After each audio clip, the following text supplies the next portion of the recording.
into the day with the dawn ringing in my ears. Oh, well, I tune to my TV show.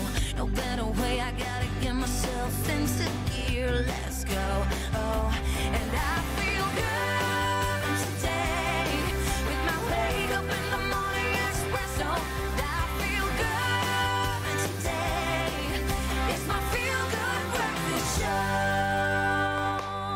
Oh, a very good morning to you. It is Monday. Yes. Can you believe the weekend came and went so quickly? But you know, on your Feel Good Breakfast show, we don't just do any Monday. We do many Mondays. And in fact, today is a mental health Monday on your Feel Good Breakfast show. And we are asking you, all about how lockdown impacted your relationship and whether it's time for you to reevaluate certain relationships in your life. Did it make it? Did it break it? Was there a bond that formed? I think it's very interesting to look back at that very interesting time in our lives. I like to look at it as a silver lining and an opportunity at that, and I'm always looking for the positivity. But we've also got our panel of experts who are here, and they're joining us this morning to chat about this and more. So clinical psychologist Kavashini Govender is here, as well as presenter and radio host Tracy Lange, a family you could call her. Now, later on in the show, we're also going to speak to couples who did actually flourish during the lockdown. So if you're a pessimist and don't believe in love during the lockdown, don't worry. We've got an incredible story for you. Media personality Tamara Snow is sharing her story alongside Antonio Chetty, and this is something that is definitely all about love. You think love is possible in lockdown? Of course. It happened for so many people, especially if you ventured into online dating. I know a lot of friends had also found some great partners in lockdown. So really, really excited to have this day. So it's all about love and it's all about relationships and it's all about you. Yes, well, there's someone else we also need to say good morning to. Good morning, Jamie Lee Domberg. Well, a very good morning to you, Zoe Brown and Mr. Nature Boy, and a very good morning to you, Mzansi. It is Monday, the start of the day, the start of a brand new week. As they mentioned, yes, it is Monday, but it's all about relationships. So we're asking you on social media, did you have to reevaluate your connections, your love, your relationships with family members, maybe your significant other, maybe even friendships? And if so, how did you do it? How did you navigate your way around forming new bonds and forming new relationships with you? We want to connect with you for the next 3 hours. And that being said, we also have a WhatsApp line that we'd love to connect with you. So please do send through the WhatsApp notes, maybe pictures of you, how you found love. We need to hear all of that. The number is 063-408-8863. Please do connect with us for the next 3 hours. We're here to entertain you, serve you, but also bring you those news headlines. And that being said, to start us off officially with those news headlines, here is Zoe Brown.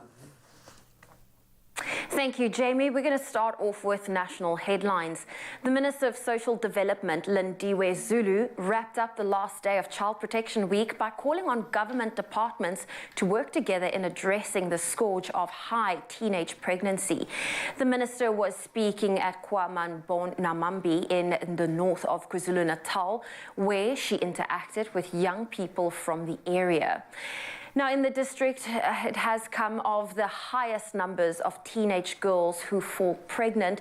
It's reported that there are 269 girls aged between the age of 10 and 14 who gave birth in that district last year. And veteran broadcaster John Burks has died at the age of 80. Regarded by many as the pioneer of talk radio in South Africa, Burks was inducted into the Radio Hall of Fame with a Lifetime Achievement Award in 2010.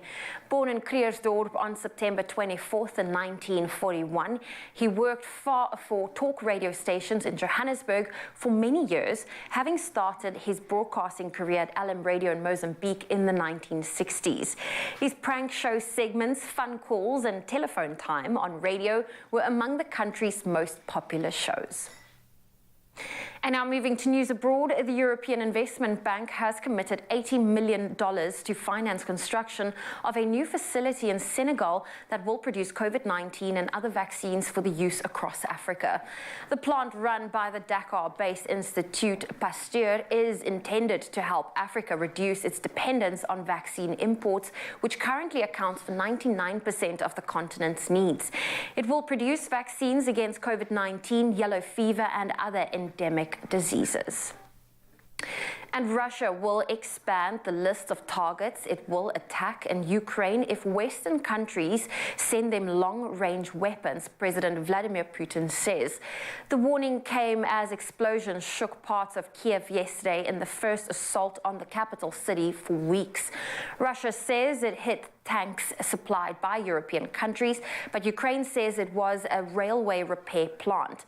The capital has experienced little shelling in recent months after Russia refocused its efforts on the Donbas region. And thanks to the brave efforts of members of the South African organization Warriors of Wildlife, a pride of 9 lions has been safely rescued from the zoo in Odessa in Ukraine in a daring mission. The 9 lions were on the brink of starvation in the war-torn Black Sea port, and also there was the very real danger of Russian missiles striking the animals. It's believed that this operation is the largest ever big cat rescue from an active war zone. Lionel De Lange, director of Warriors of Wildlife, arranged the rescue and repatriation of the lions to a temporary home at the Targo Muir Zoo in Romania. The lions were created for a 30-hour convoy journey through 3 countries, and the director at the Targo Muir Zoo provided a safe haven for the young pride of lions while their permanent home was being secured. De Lange has now rescued and relocated as many as 38 lions, 8 bears and a tiger from captivity, and vowed that this would not be the last rescue he and his team would perform. Well, on that very positive note, that's where we leave your morning headlines for now. Here's a first look at your sport with Ryle.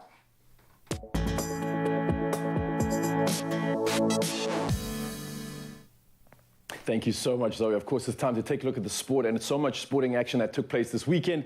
And let's touch on the tennis first. Now, Rafael Nadal won a 14th French Open and record, extending 22nd Grand Slam title on Sunday with a straight sets rout of Casper Ruud to become the oldest male champion at Roland Garros. And he vowed to, and quote, keep fighting. Now, in a disappointing final, 36-year-old Nadal won 6-3, 6-3, and 6-0, with victory coming 17 years to the day since he claimed his first French Open as a 19-year-old in 2005. Now, Nadal won the last 11 games of the final and is now 2 slams ahead of old rivals Novak Djokovic as well as Roger Federer, and that with Sunday's victory coming against all the odds. Now, Iga Swiatek, who was also crowned women's champion for the 2nd time in her career after beating Coco Gauff.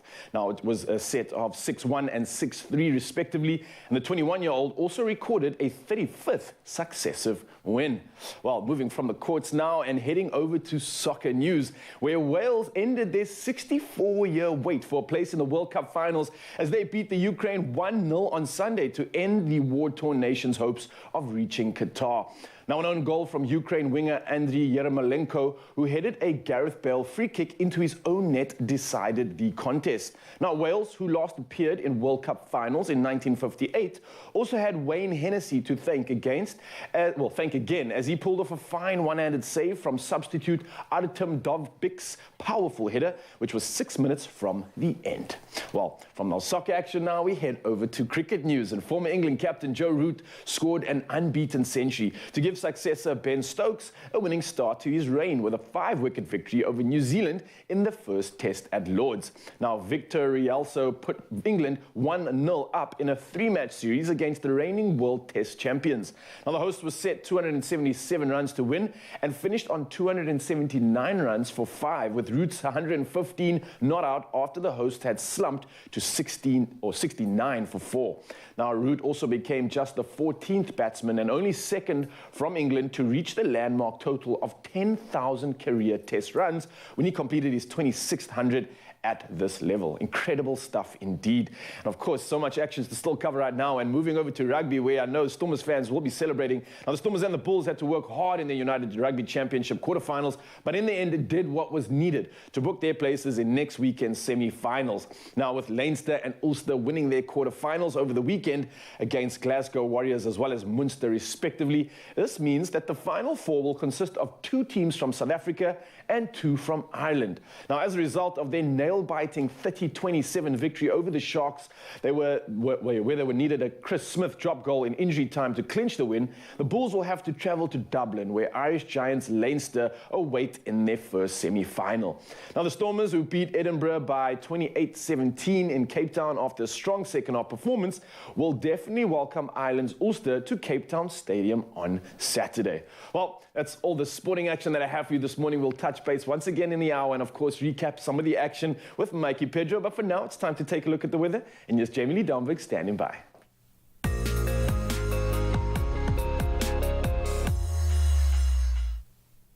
Thank you so much, Mr. Nature Boy. Starting with local weather news. Now, Nelson Mandela Bay Executive Mayor Eugene Johnson has welcomed the intervention of the National Department of Water and Sanitation, which has effectively taken over the city's Water Services Directorate. Now, this was formally announced on Friday by the Minister of Water and Sanitation, Senzo Mchunu, who said the program would be led by the Amatola Water Board.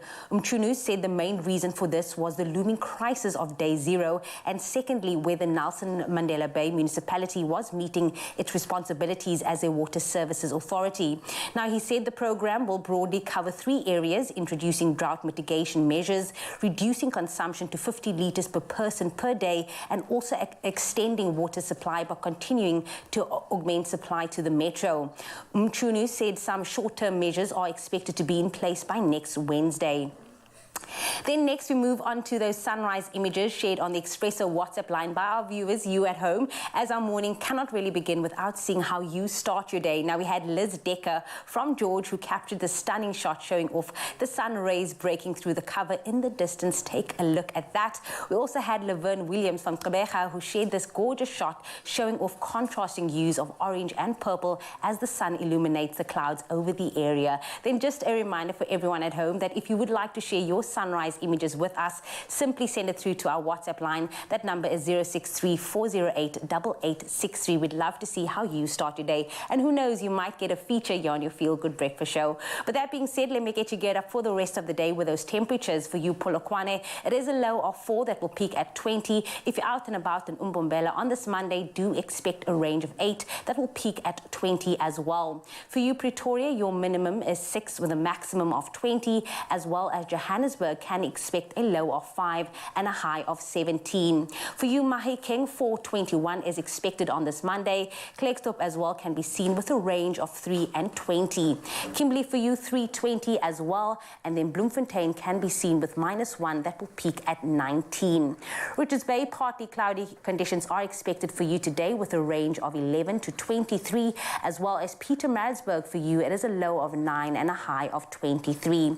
If you do find yourself in South Africa's playground today, Durban, do expect a range of 15 to 22, as well as for you, Mthatha, it is 7-25. East London for you, your minimum is 13 with a maximum of 24. Craddock can be seen with a low of 3 and a high of 22, as well as for you, Gqeberha, it is 10-25. Now, George, your low is 12 with a high of 25. The mother city, Cape Town, do expect some sunshine coming your way on this Monday, starting you off with a low of 14 and a high of 25. For you, Worcester, 13-28. Sutherland can be seen with 5 and a high of 20. And then last but definitely not least, Uppington ranging from 7 to 25. Well, that is where I leave your first weather update here on your Feel Good Breakfast Show. Thank you so much, Jamie Lee Domvig. Of course, from Zanzibar, we are going to carry on with the magic, so don't go anywhere. I'm going to get changed because I've got a fitness session coming up, and that's with couples as well. So the theme is carrying on about couples, of course, so I'm going to go do that, and maybe you can join me too, right? And we are dressed like a couple today, all matchy. But speaking of couples, today is all about Mental Health Mondays, and we have a panel together. We have clinical psychologist Kaveshini Govender, as well as radio and TV personality Tracy Lang in studio, as we unpack the topic about how lockdown has affected the dynamics in your relationship. So that and a whole lot more coming up on your Feel Good Breakfast Show.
your Feel Good Breakfast show, Expresso on S3. Welcome back, and you are just in time as we are about to get our chat underway. Now, there's no denying that the pandemic has changed each of us, and it has also affected our relationships with our family, our friends, and our partners immensely. Now, lockdown has also forced us to spend more time with our loved ones, and social events were put on hold and replaced with extended time indoors. Now, for some, this brought some, they brought people together. For others, it's completely been, that time where it just torn each other apart. And today we want to discuss re-evaluating our relationships in a post-pandemic world. And we are joined by clinical psychologist Kavashni Govender, as well as presenter and radio host Tracy Lang, who is here with us. And we want to encourage you at home to also join in on this discussion. And please WhatsApp us your voice notes to 063 408 8863. Ladies, good morning. Hello. If this is pre-COVID, I would hug you because I'm like your biggest fan. And I tell Zoe this all the time. I'm like, oh my word, I can't wait to meet you. Finally, we have you on the couch. But also, Kavashni, I mean, really to be able to get your expertise on this. Because like Zoe said, a lot of people's relationships has changed over COVID, pre-COVID and post-COVID. In terms of how things have changed in a relationship dynamic, how has that been post-COVID? I think that, the pandemic has brought with it a prolonged period of acute stress, uncertainty, and trauma. And that can't not change any kind of relationship, whether it's romantic, friendships, family relationships. And yeah, that's had a profound impact. It definitely has had an impact. And I know, Tracy, you've had, from what I was able to witness, a beautiful moment between lockdown. But in essence, from your personal side, how did this lockdown affect your relationships in terms of those with your friends and those with your family? If I look at the relationship with my friends and family, I think I was fortunate because of radio. And let me explain why. Because of radio, I think you have this great pressure on you to make sure that you connect despite not seeing and having physical eye contact and physical contact with people. So you have to work incredibly hard on radio for that connection to happen. So I kind of just used that in my personal life to make sure that I could connect with friends and family telephonically. And I come from a really big family that set up games where we had to make sure we were in different WhatsApp groups and had these huge game nights of over 100 people playing together. We were very fortunate in that sense. So we made a lot of effort and suddenly we connected on a very different level. The loss of the physical contact, the loss of actually just sitting and being with each other, that was a totally different thing, of course, but suddenly you just made a point of being very much in this moment here. So when you said earlier on that I had many lovely moments, there were many of those. And I think it also speaks to the fact that I have a habit of kind of just getting on with it. I kind of saw this is the situation right now and let's get on with it. But I know it was incredibly rough for so many others. And speaking to many of my friends and family members, and let's make it very clear, being in lockdown, being a single person without kids was very, very different to being a parent and having to work full time while having to sit with your kids and do everything else. I think the pressures were very different. Yeah. And I love what you said, that you have to make effort, because you have to make effort when it comes to relationships, when it comes to friendships, you have to put in the work. But that being said, the sad reality is that so many people found love, but also the divorce rate in South Africa went up to 20% during lockdown. Why do you think that is? Yeah. So the interesting thing about pandemics or disasters or any kind of major crisis is that it brings up big feelings of anxiety, grief, even dread. And when there are these big feelings, they act as relationship accelerators. And what that means is that we all start to realize, life's too short and two things can happen. On the one hand, great, let's move in. This is great, let's move in, let's have babies, let's get married. So that's on the one hand. On the other hand, you have people in relationships where, I've had enough of him. I've tolerated enough. The moment I can leave, I'm gonna leave. And so we see that kind of split where some people, their relationships are accelerated. We see baby booms, marriage booms, and on the other side, we see the divorce booms, where there's been a huge increase in divorce rates. And we've seen that in our practice, where we have been inundated with referrals from couples for couples therapy. Okay. So yeah. But Vashni, sorry, just very quickly on that note, I spoke to someone the other day and they highlighted the fact that the pandemic was actually like war.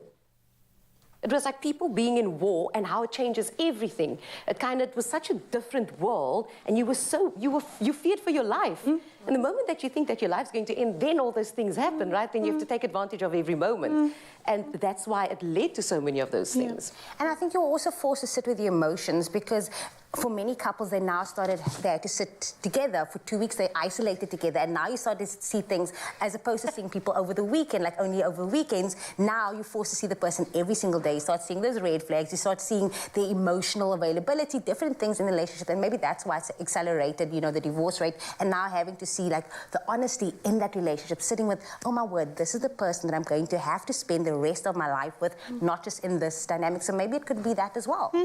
Definitely. Well, we are continuing this conversation for your Mental Health Monday. If you would love to get involved with us, please send us a WhatsApp. That line is open. You're welcome to send voice notes. That number is 063 408 8863. Send us your voice notes and we'll get to them a little bit later.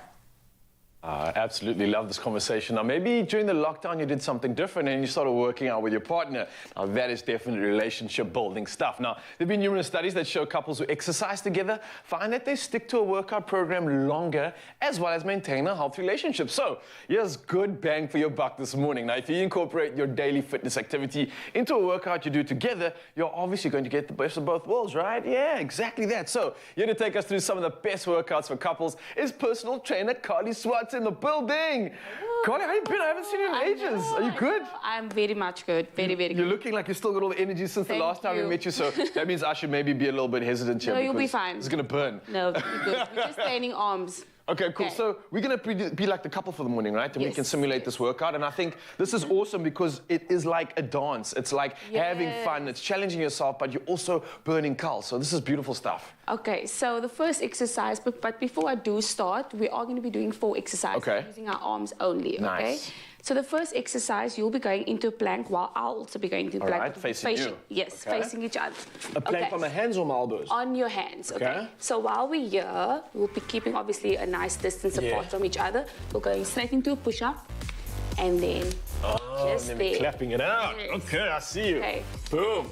And whoever struggles with doing a push-up, you can drop the legs down as well. And then do a hybrid. Oh, of course. So that's like a graded version on your knee as well. Yeah. I like that. Perfect. So it doesn't matter what fitness levels you guys are on when it comes to being in a couple. There's always an option for both strength capacities, let's call it that. How many reps are you going for this one? Yeah, you can actually no reps, maybe just like 30 seconds, 45 seconds, or 1 minute, depending on your fitness level. Ooh, and I'm feeling good? like I have to keep up with that pace, which is quite cool because it's keeping me accountable, but at the same time forcing me to work out, which is great. And it makes it even better if you're doing it with someone as well. And you're like, can motivate each other, get positive. I like this. Nice. So the second exercise, you'll be actually facing your back towards me, okay? All right. But standing. Okay. Standing, sorry. All right. Okay, so I'll be doing this while you'll be doing that on my knees, okay? Squatting. No, just here. Oh. And down. So using your knees a as support. tricep dip. Yes. So Are you sure you can support I this? can support Whoa, you, okay. yes. So both my hands on your knees like this. Okay, I'm scared. Are you perfect. sure you got me? Do I have Whoa. I think I do. Okay, so I'm going to start first going down, and then you will go down. There you go. Okay. You're pretty strong, aren't you? Can feel that Nice. Feeling the triceps Perfect. burning right now. Does this add extra weight on your legs at all? burn. Definitely it does. Definitely. Just to make sure. I know I had a big I'm lunch this pretending weekend. right here. Okay, thank you. Wow, nice. Okay, and I like the fact that you put yourself at the bottom there because I don't know if I could have done that. You are super strong. So I well know, done on holding the that. arms. Okay, so the next exercise, you'll be in a plank position facing the back. Okay, This so way. in a plank, yes. Okay. So while you're in a plank, you'll be doing an up and down. Just here, just keeping it there. Together. Yes, just like that. All right. Okay. I'll be in. Okay. So while you're doing that, you can continue doing Okay. it. Elbows down and then Yes. back up. Okay. And I don't know if you can see what I'm doing, obviously not. Oh, so using Yes. my legs is like an obstacle for Yes. your arms. I see you. Nice. But I can't concentrate a lot here because my shoulders are definitely burning, Mzansi. So it might look like fun and games. Yes, it is fun. Yes, it does seem like a game. But don't worry, we are actually working out here. And you're Trust me. still working out Yeah, the while I'm burn- done. The burn is real. I'm feeling it in the arms The here. last exercise, so this is very interactive. So you'll be on your knees. Okay. I'll be on mine. Yeah. Okay. And then, obviously, in the same position as me. And what we're going to be doing, our elbows will be kissing, okay? Elbows. Elbows, wow. So there. Oh, nice. There you go. Just like that. It's so scary at first. I know. Yeah, you're obviously going to need some core strength as well. Yeah, and that's about it. That's your core This exercises. is fun. And it's forcing me to make sure I do the movement correctly. Yeah. Feeling the burn in the arms and definitely feeling the shoulders too. Okay. Oh, Carly, nice stuff. Nice. I love this. Well The done. fact that there's no equipment needed, the fact that you can get a conversation going with not only your body, but everything else. So Everything you're burning else. cows together, having you're having fun. Put some music on with us, and it's just an absolute joy. 100%. I love it. Mzansi, this is an awesome and unique way to, I guess, bond, but do something constructive with your partner or maybe with a friend. So this is something that I think is going to be exceptional, and I'm dying to do another one. So we're going to do just that. We'll come at you in just a moment, and we'll do part 2 of a couples workout because we're absolutely loving this and give you more ideas to get that relationship strong. Strong, strong. Only you can make my day. What's beta glucan? Hello, do you know what beta glucan is? What is beta glucan?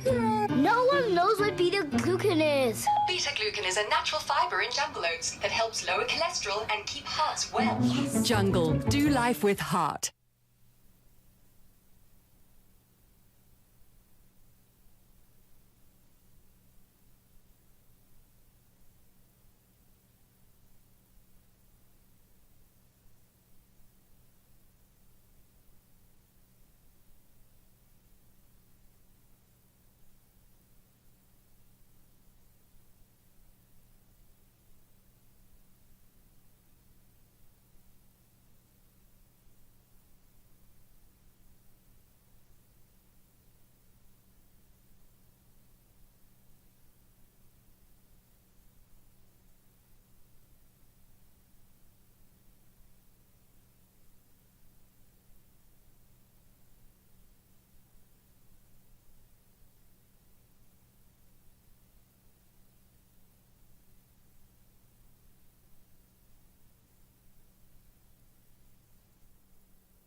It's my feel-good breakfast show. Welcome back, everybody. We are back with our mental health panel discussion this morning, and today we are re-evaluating our relationships in a post-pandemic world, featuring clinical psychologist Kavashni Govender, as well as presenter and radio host, I'm still fangirling over her, Tracy Lang. Now, of course, we are encouraging every single one of you at home to join in on the discussion, and please do WhatsApp us your voice notes to 063-408-8863. That being said, ladies, we do have anonymous that sent through a WhatsApp. Let's take a listen to it. Good morning, Expresso. The lockdown broke my marriage to an extent that we were going to divorce last year, me and my husband. But before we could divorce, he passed away on the 26th of August, 2021. Okay, so that was our voice note that came through. Kavashni, how can someone deal with that? Because you thought your relationship was heading for a divorce, and then all of a sudden there was the sudden passing of the partner. You've got, I'm assuming, many emotions and feelings going through. What is the best way for our anonymous voice noter to be able to process and move forward on something like this? I'm just thinking exactly as you're saying, the complex layers of this. To lose someone that you're feeling upset with or angry with, because if they were moving towards divorce, it must have been difficult. There must have been angry feelings. And we talk about a complicated grief process. So, I'm thinking about how hard it must be for her to lose someone that you had these big feelings for, these angry feelings for. I would encourage her to speak to someone about it. Make contact with someone from your church, a therapist, and work through it. She's bringing up something really important about, we call it an ambiguous loss. So the lockdown brought real loss. You know, people had to consider their mortality, but also loss of life as we know it. Nothing is the same. So people are dealing with loss on many, many levels at the moment. Well, Anonymous, thank you for sending through those voice note and for being brave enough to share your story with us. Kavashni, just before we move on to our next voice note, what are some of the questions you need to ask yourself when you are in that moment of, you know, feeling like this relationship's not working? I think the best possible outcome for us is to divorce and go our separate ways. What are some of the questions you need to ask yourself? I guess one of the things is how suddenly this has come about. So, you know, disasters or the pandemic brings these big feelings, and sometimes that can really impact a relationship. So are these old cracks in the relationship? Has this always been there? Or is this new? Is this the big feelings that come from the pandemic? It makes me think of a couple I worked with in therapy, and they were married for about 12 years, 3 kids, and suddenly they wanted to get divorced. And when we really looked at it in therapy, it wasn't so much about the relationship, but the husband lost his job, the wife was the main breadwinner, and that caused a whole lot of power dynamics and difficulties within the relationship. So I guess to understand, where is this coming from? Is this pandemic-related stuff, or is this relationship stuff only? Okay, so many layers to unpack. Definitely. We have another call on the another voice note. This one is from Nurisha from Johannesburg. Let's take a listen. Good morning, Expresso team. With regard to the lockdown, I've been with my previous partner for 4 years, and when lockdown came in, I guess we got worked on each other's nerves, and basically, the relationship fell through. We are no longer together, but I take it as if God doesn't give you what you want, it's rather God's protection. And I've since found another partner, and we engaged to be married. That's beautiful, because you had that mindset, you know, saying like, if this wasn't from God, then it's not ideally for me for the next step. You're smiling, what are you saying? Because it is true. I think there's that saying, God's rejection is God's protection. And I fully believe that. I think it's a wonderful ending as well. Like you said, he definitely had the mindset to go, okay, cool, this wasn't for me. This is not where I was meant to be. Definitely. We're speaking about a lot of heartbreaks and a lot of divorces, but something good also came out of lockdown. You got married, you found your love person, you've been together for 6 years, and then you started this brand new marriage. Tell us all about it and what lockdown did for your relationship as well. Well, because my husband and I, our lives and our jobs kind of take us past each other all the time. So you can basically say we have a long-distance relationship while living together. That's just the reality of it. I mean, even at the point where he proposed to me, that day when I sat down with him, we spoke for 3 hours because I hadn't seen him all week, although we lived together. That's kind of what happened. That's just the reality of life nowadays too. And we had gotten engaged a couple of months before we went into lockdown, and our plan was to get married in 2020. So obviously everything was put on hold initially, and the moment the president uplifted the alcohol ban, my husband went, okay, so this is what's happening. We are now going to get married. And he's like, this was our initial date, which was going to be the 1st of October, which is my dad's birthday. And he had passed away in 2018.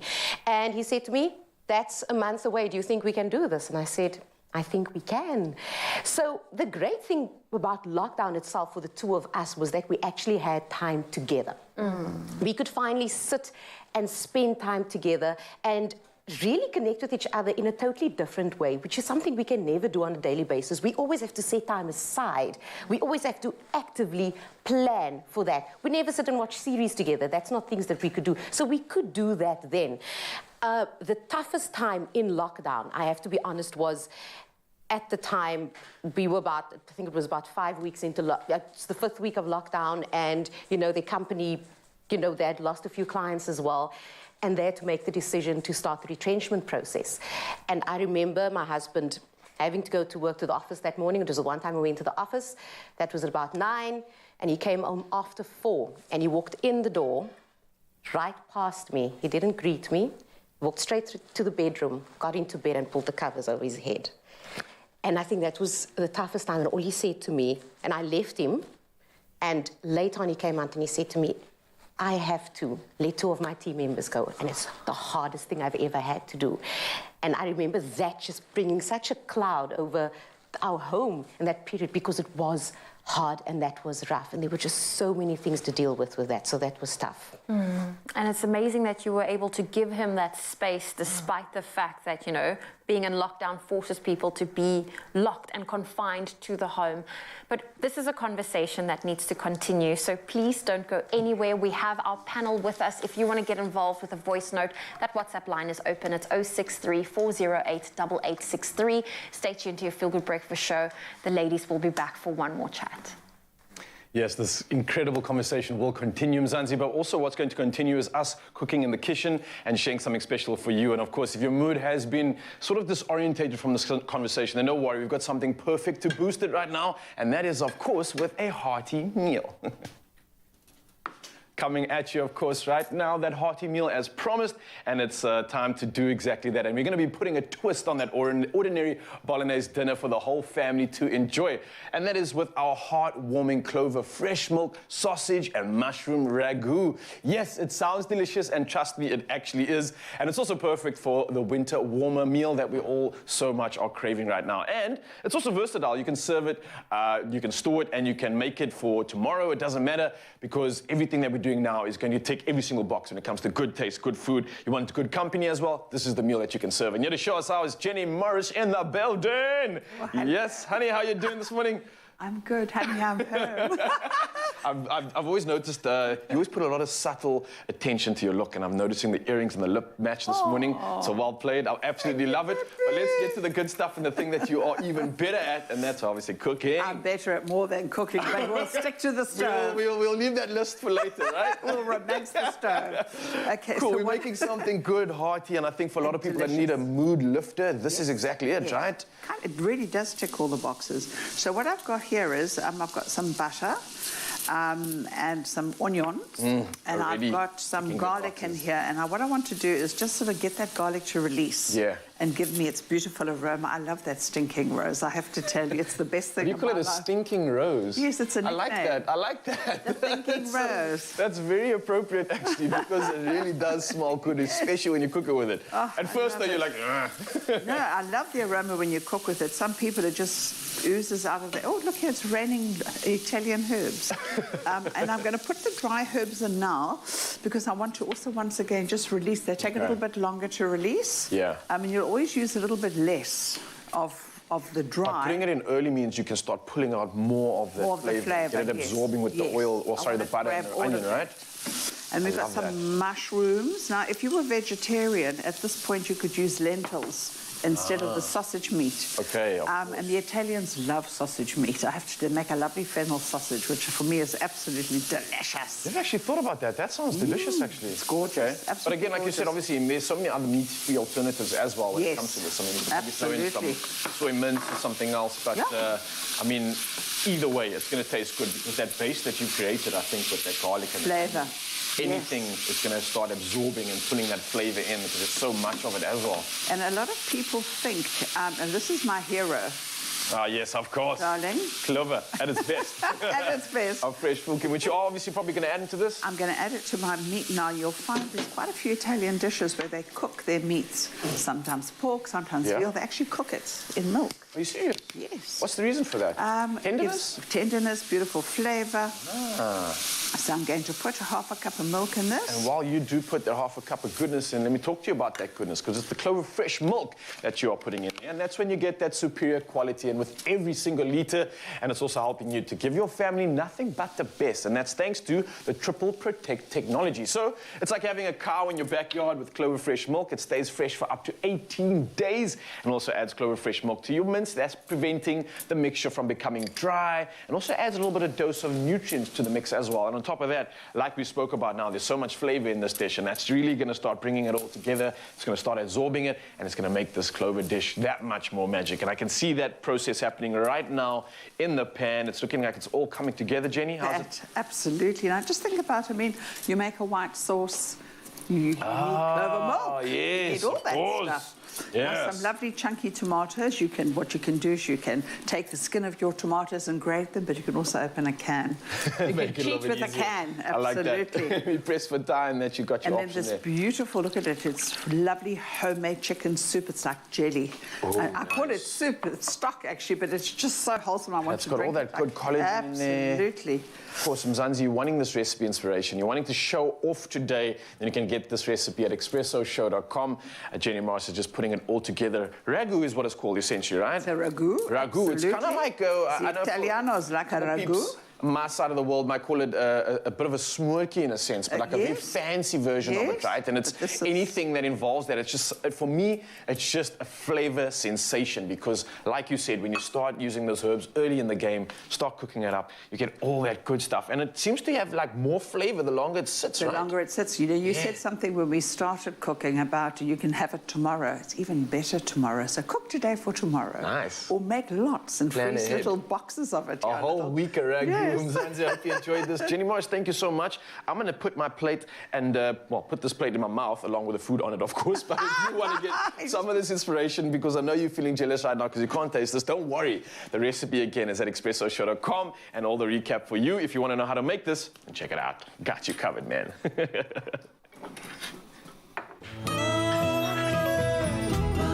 I'll go. But one of you say, oh, he's back. Move way. Clover fresh milk. Made with love by Clover.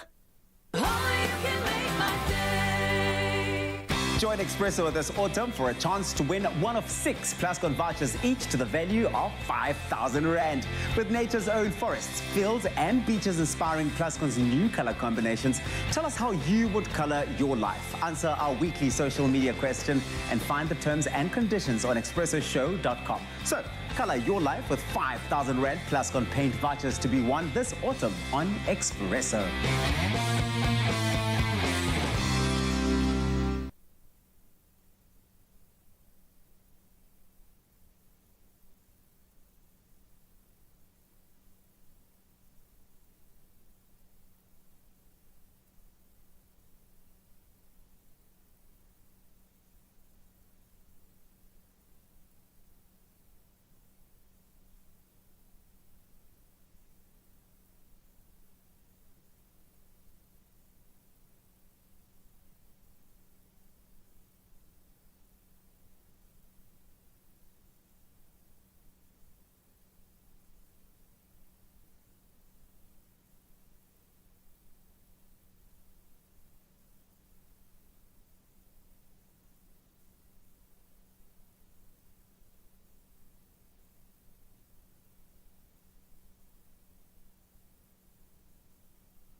Feel Good Breakfast Show, Expresso on S3, and it's Monday, and this discussion is continuing on mental health, our Mental Health Monday. And today we are discussing re-evaluating your relationships in a post-pandemic world. Now, our panel consists of clinical psychologist Kavashni Govender, as well as presenter and radio host Tracy Lang. Now, they both are standing by with some positive words, and we really do encourage you at home to join in on this conversation. We have a WhatsApp voice note line open. That number is 063 408 8863. Now, before we get into our first voice note, Kavashni, are there any words or advice you would give someone that's potentially sitting on the fence right now and they were like, I don't know whether going forward in the relationship's the way, or maybe giving it another try and fighting and working our way through it? They're on that fence. So it's a really interesting question, and the word fence is really interesting because if you're on the fence, it says to me that there's ambivalence. And the ambivalence in that says when there's ambivalence in the relationship, one, the relationship is bad enough that I want to leave, but you're also saying the relationship is so good that I want to stay. And I guess I would want to understand what that ambivalence is. Where is this coming from, and to make sense of it. Doesn't seem like there's a deciding factor. Yeah. Okay. But if someone did want to leave and they're more on the fence of like, this is actually something I need to do, I need to let go of this person, as much as it's going to hurt, but I just feel like our season and our time has come to an end. How do you motivate them to take that step and say, you know what, it's time for you to detach yourself from this person and move forward? And sometimes relationships need to end. Sometimes relationships are bad, they're damaging, and relationships need to end. I guess to access your support, your friends, your family, and sometimes leaving a relationship can feel like a very scary and lonely process. So access people around you, friends, family, colleagues, so that it's not a lonely process and that you have people encouraging you and supporting you. Yeah. Well, I know that the pandemic, we've now put the spotlight on couples' relationships, but relationships with family members have also had a different impact during this lockdown. Now, we have a voice note from Mishka in Johannesburg. Let's take a listen to this one. Hi, my name is Mishka, and I live in Johannesburg. I'm 8 years old, and during lockdown, me and my mom and my dad was playing Scrabble and cards, and it brought us all together. Oh, that was sweet. So, yeah, lockdown did force a lot of people to sit together, to have time, play Scrabble, really just connect with one another, which is great. We also have another one from Kathleen from Germiston. She also had this to say. Good morning, Expresso.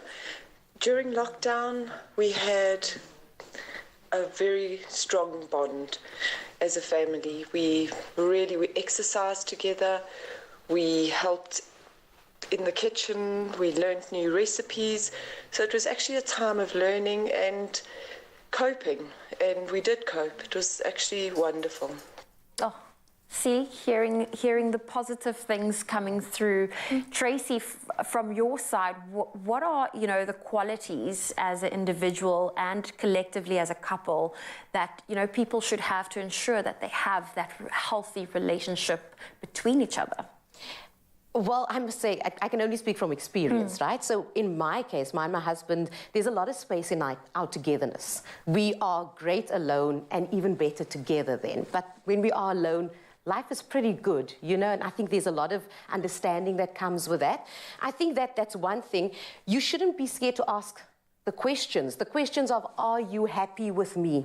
Not just, are you happy? Are you okay with what I'm doing? Is everything still on track? My husband and I once a year, we do a relationship in Durban where we sit for hours and go, what are we working on this year? What are we looking at for our relationships, personally, work-wise, etc. Put all those things down and then touch base with each other. I think there's this great pressure you're too scared to hear the truth. But if you ask, you'll know what to work on, and vice versa. So do that. I think it's perfectly fine to ask each other all those different questions.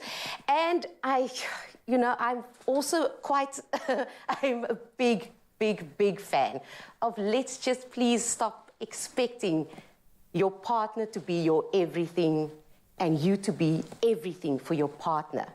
that's not how life works. I think we put so much pressure on each other to be this absolute everything when you should be surrounded by a circle of so many different people. And yes, I'm obviously saying that within context, of course, but if I listen to my husband speak to his colleagues and the things that they speak about, trust me, if I have to learn all those things, there's no way, if he had to share all of that with me, I just can't. I've got too many other things and I'm not smart enough, really. So I think let's take that pressures off each other as well, kind of expecting the other person to be absolutely everything to us and us to be that for them. I think you have a great system going for yourself, and it all starts with communication, if I hear you. Like, it's having that conversation with your partner. Do you have any parting words for people sitting there saying, you know what, how can I get to that level? How can I get to a point where I can have this open conversation with my partner, where I can discuss and maybe disclose things that is difficult for me to disclose with them? I'm all about not being reactive and very proactive. We are a fan, and we always have been since our first year of our relationship, of seeing a relationship therapist. I think sitting and waiting and wasting time before you go, okay, now we've been together 3 years, and now let's have serious conversations. There isn't time for that. Have those in your first year. Go and see a therapist to ask those questions. And we do that once a year at least, where you actually sit with someone and then go, cool, oh, I didn't think of it that way. And they often ask you other things where you go, I've never thought of that. Do that. It's not about being reactive. Don't wait for things to fall apart. And they don't even have to fall apart. Just kind of go, are things on track? Let's go check it out. Just be proactive about it. Yeah, I love that. And I also love that you have your relationship in Daba. Very, very important. Kavashni, any parting words from you, just so that we can leave our viewers with a happy feeling? Yeah. I think that, you know, whether you're deciding to stay in a relationship or leave a relationship, and especially when leaving a relationship, there's a due process that happens. And the due process is mourning the old, because you have to mourn the old. But also, there's something restorative and hopeful and exciting about expecting the new. And I guess to encourage people to get to know you. Get to know you outside of a relationship, because people get very enmeshed in relationships and they lose their sense of self, their identities. Get to know you and lean on your tribe.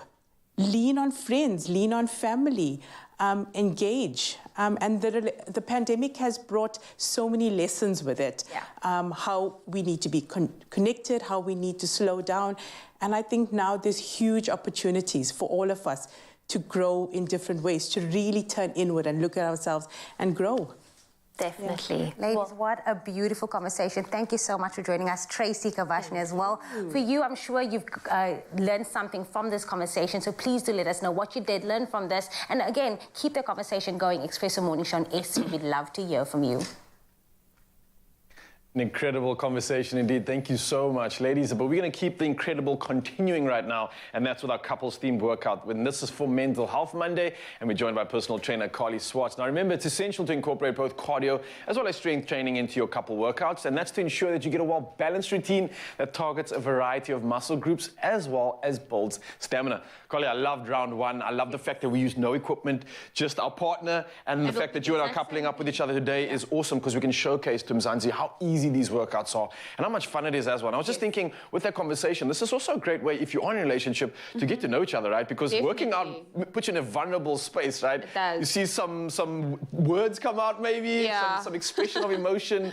But let's get straight back into it, because I love this and I love the theme of this, because I think this is great for couples. So Mzansi, pay attention. If you've got a friend with you, join in right now. Let's get straight into it. So, best thing ever, legs. Yes. Yes, okay. And you're a specialist at that, right? I love legs. What are we doing? You also love it as well. Yes. Okay, so we'll be locking our hands in. Okay. Oh, we're going to be dancing. We'll be doing a squat. Only a squat. Okay, and going down.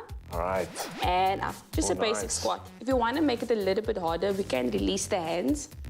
I was going to say both hands now. Please don't do that. No.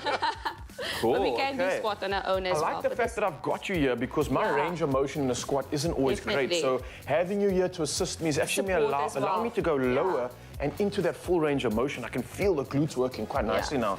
And I feel like I'm dancing with you. We're getting in sync here. We're actually going to go into an actual dance right now. Okay. So we're going to do a lunge backward and forward. It's almost like a jazz fitness. Okay. That's a little bit of hips. Okay, hips I got going you. on. Okay. So I'm going to be moving my right leg back, and you're going to be moving your left leg to me, towards me. Okay, I'm going to just follow you. Yes, okay. So like this. There you go. Nice. And back. Okay, we got this. Look at myself and Carly dancing early in the morning. And no, we're not just dancing, we're burning cows on top of it. You can actually feel it in your quads, eh? I definitely can. Definitely. I also think, like you said, the fact that we're partnering keeps us accountable, right? So I can't slack on this. I've got to keep the tempo. I've got to be in sync with you. So I'm forced to concentrate even more on the workout, which I think is giving a better quality rather than quantity. And cool movement too, if you really want to get involved. I see the eye contact from you as well. Guys, this is powerful stuff. Be careful, yeah? Be careful with these couples workouts. Okay, so now the next exercise, we're going to be facing our back towards each other. Okay. Just make sure we're locking our... Ooh, no, this is a little bit tricky, eh? So we're going to have to be in sync here. Okay. This is where the chemistry is, okay? So we're going to be down. Am I squatting? Yes, you are squatting. Whoa. Okay. Oh, okay. Okay, I'm in the squat. And are you there, good? Yes, I'm definitely. And there, oh, my legs are burning already. I know. Yeah. So this is obviously a wall sit, but it's a back sit. Woo! Yeah, the burn in the quads is real. Whoa. Oh my goodness, that is proper. That is actually absolutely love it though. Yeah, nice. Yeah. So the last exercise, also a little bit of a dance step. Yeah. But now we're working the glutes. Okay. So you're coming towards me, and I will be going back. So forward, same as the last time, and lifting the leg up. So left leg goes up as well. Left leg. Okay. So let's go do it again. There. There you go. And up. Okay, I got you. Nice. Hip flexors are coming into play now, I see. Definitely. Nice. Whew. And it's actually... more support. Both hands. Both hands, yeah. There you go. And there you want to do like maybe 30 seconds, 45 seconds, 1 minute. Really depends on your fitness level. Sorry, I'm just trying to concentrate. I'm just concentrating. Awesome. Carly, I love this. I love the fact that, yes, it's fun, like you said. It feels like a dance, but we're literally working out at the same time. And again, if you're a couple at home and trying to get to know each other, then maybe this is a good option to go on a workout date, get to know each other in an uncomfortable environment. You're definitely going to find the real you and the real in your partner too. But Carly, that was incredible stuff. I hope I get to see you again soon, because these are exceptional workouts I'm probably going to take with me for the rest of the weekend. Zanzi, I hope you do too. It's all about mental health. It's about couples building and lifting up the mood, and this was definitely it. We'll see you some more mood lifting action coming at you in a bit. 1 in 2 healthy South African women suffer from iron deficiency. Speak to your healthcare professional about getting tested and treated for iron deficiency. Brought to you by FerryMed.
It's my feel-good breakfast show. It is your feel-good breakfast show, Expresso indeed. It's now that time of the morning for us to catch up with your morning headlines. Before we do that, remember to stay tuned, refill those coffee cups. We've still got so much more on its way, including some fitness with Carly.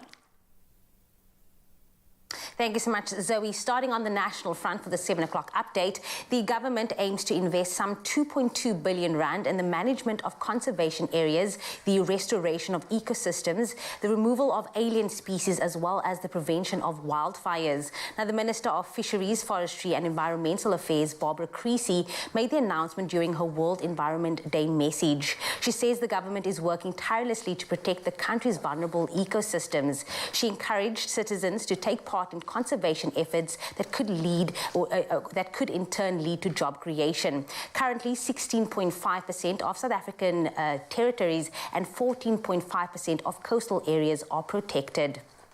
Then, staying on the local front, the Minister of Social Development, Lindiwe Zulu, wrapped up the last day of Child Protection Week by calling on government departments to work together in addressing the scourge of high teenage pregnancy. The minister was speaking at Kwa Mbonambi in the north of KZN, where she interacted with young people from the area. The Umkhanyakude district municipality has some of the highest numbers of teenage girls who fall pregnant. It's reported that there are 269 girls aged between 10 and 14 who gave birth in the district last year. Then, looking to news on the international front, the Queen says she is humbled and deeply touched by the Platinum Jubilee celebrations held across the UK from Thursday to yesterday. In a thank you letter after concluding pageant in London, she said she remained committed to serving as monarch with the support of her family. The Queen said, despite not being at every event marking her 70-year reign, my heart has been with you all. She was joined by 3 generations of her family on the Buckingham Palace balcony for the finale of the pageant. Then the European Investment Bank has committed $80 million to finance construction of a new facility in Senegal that will produce COVID-19 and as well as other vaccines for use across Africa. Now, the plant, run by the Dakar-based Institut Pasteur, is intended to help Africa reduce its dependence on vaccine imports, which currently account for 99% of the continent's needs. It will produce vaccines against COVID-19, yellow fever, and other endemic diseases. Now, a few mornings ago, we brought you the news of a giant alligator which decided to take a dip into a family swimming pool. Well, this time round, we have a report of yet another huge alligator which decided to go AWOL, absent without leave, if that is what it is, this time wandering into a Charleston parking garage in the U.S. state of South Carolina. Now, a group of very brave police officers teamed up with Animal Control as well as Harbor Patrol officers to relocate the monster absconding lizard, if we may call it that. Take a look at that. Now, pictures and video footage from the scene show 5 emergency responders wrangling the large gator by jumping on top of it. The reptile was eventually relocated safely to a more suitable area and all ended well. Nobody was injured, the police said. Now, just imagine jumping on a giant alligator, all in a day's work if you are a police officer in the US, I guess. On that note, that is where we leave your 7 o'clock news headlines. We will give you a brief update at the top of the hour, but right now it's time to have another look at the sports. Here's Nature Boy.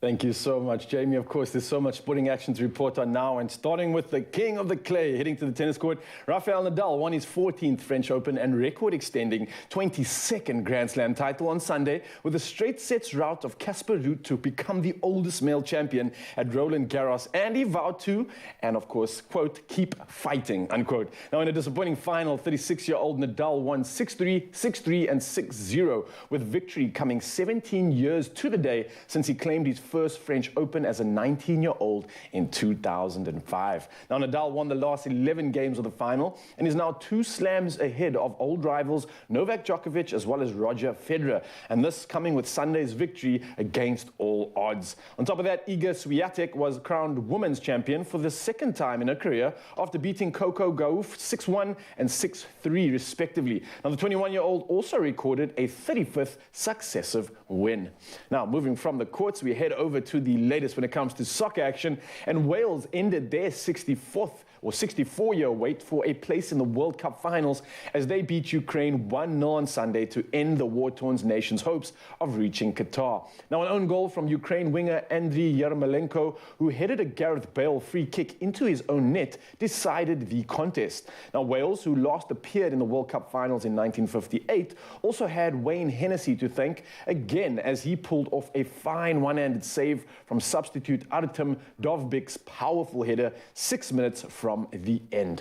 Well, from our soccer news, we head over to the rest of the sporting action.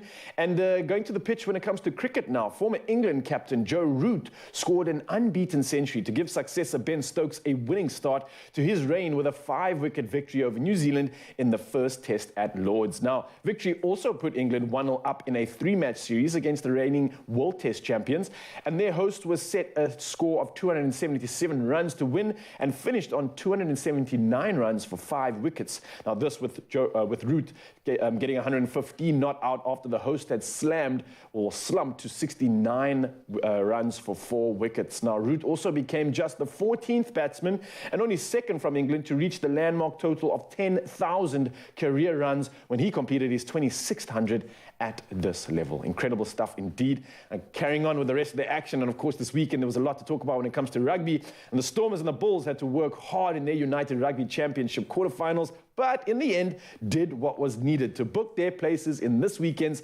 semi-finals. Now, with Leinster and Ulster winning their quarterfinals over the weekend against Glasgow Warriors as well as Munster respectively, this means that the final 4 will consist of 2 teams from South Africa and 2 teams from Ireland. Now, as a result of their nail-biting 30-27 victory over the Sharks, they were needed, well, it was much needed, and they needed something from Chris Smith, and that was a drop goal which took place in injury time to clinch the win, and the Bulls will have to then travel to Dublin, where Irish giants Leinster await them in their first semi-final. And the Stormers, who beat Edinburgh by 28 points to 17 in Cape Town after a strong second-half performance, are definitely going to be welcoming Ireland's Ulster to Cape Town on Saturday. Well, that's all the sporting action I have for you right now. We're going to tap on it one last time the next hour. Of course, Mike Pedro is also standing by, and we will discuss a lot of that action coming up. But right now, it's Jamie Lee Dombeck standing by. Sorry, not Jamie, it's actually Zoe standing by with the weather.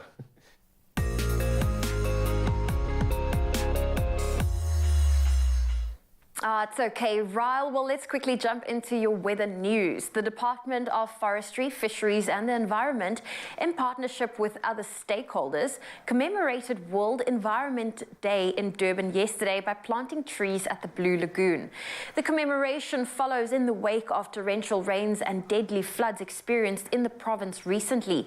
The Minister of Forestry, Fisheries and the Environment, Barbara Creasy, has warned that the impact of climate change can no longer be denied. She outlined what the government is doing to address climate change, biodiversity loss and pollution in the aftermath of the recent flooding in KZN, the Eastern Cape and the Northwest. Creasy stressed the need to ensure sustainable development that's in harmony with nature. She said the world is facing 3 major environmental crises, that's climate change, biodiversity and nature loss, as well as waste pollution.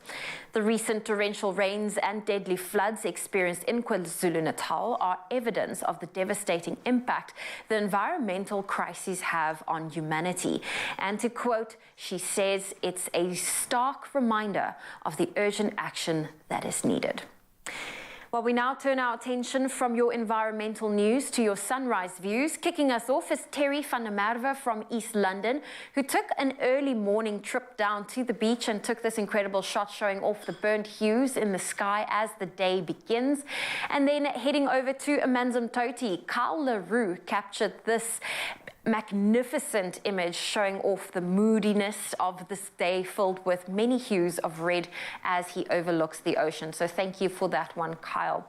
Well, let's get into your temperatures. If you're in Polokwane, a low of 4 and a high of 24 today. Mbombela 8 reaching a high of 20.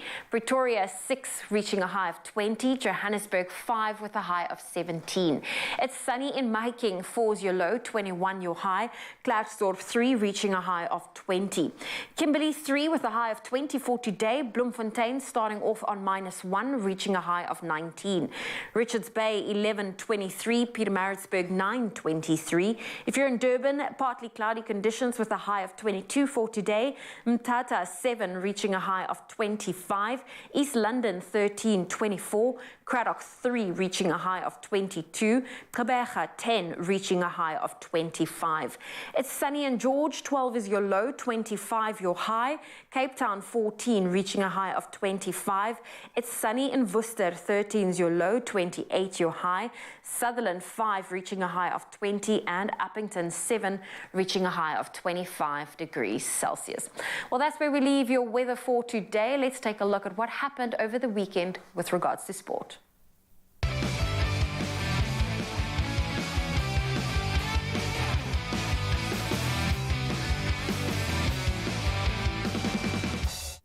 Yes, Mzansi, welcome back. And as promised, of course, it's time to tuck in and divulge when it comes to everything that happened this weekend. And on course, we are talking about the greatest slam, well, the Grand Slam and the second Grand Slam, which took place this year, which was hotly contested between record winner Rafael Nadal as well as Casper Ruud.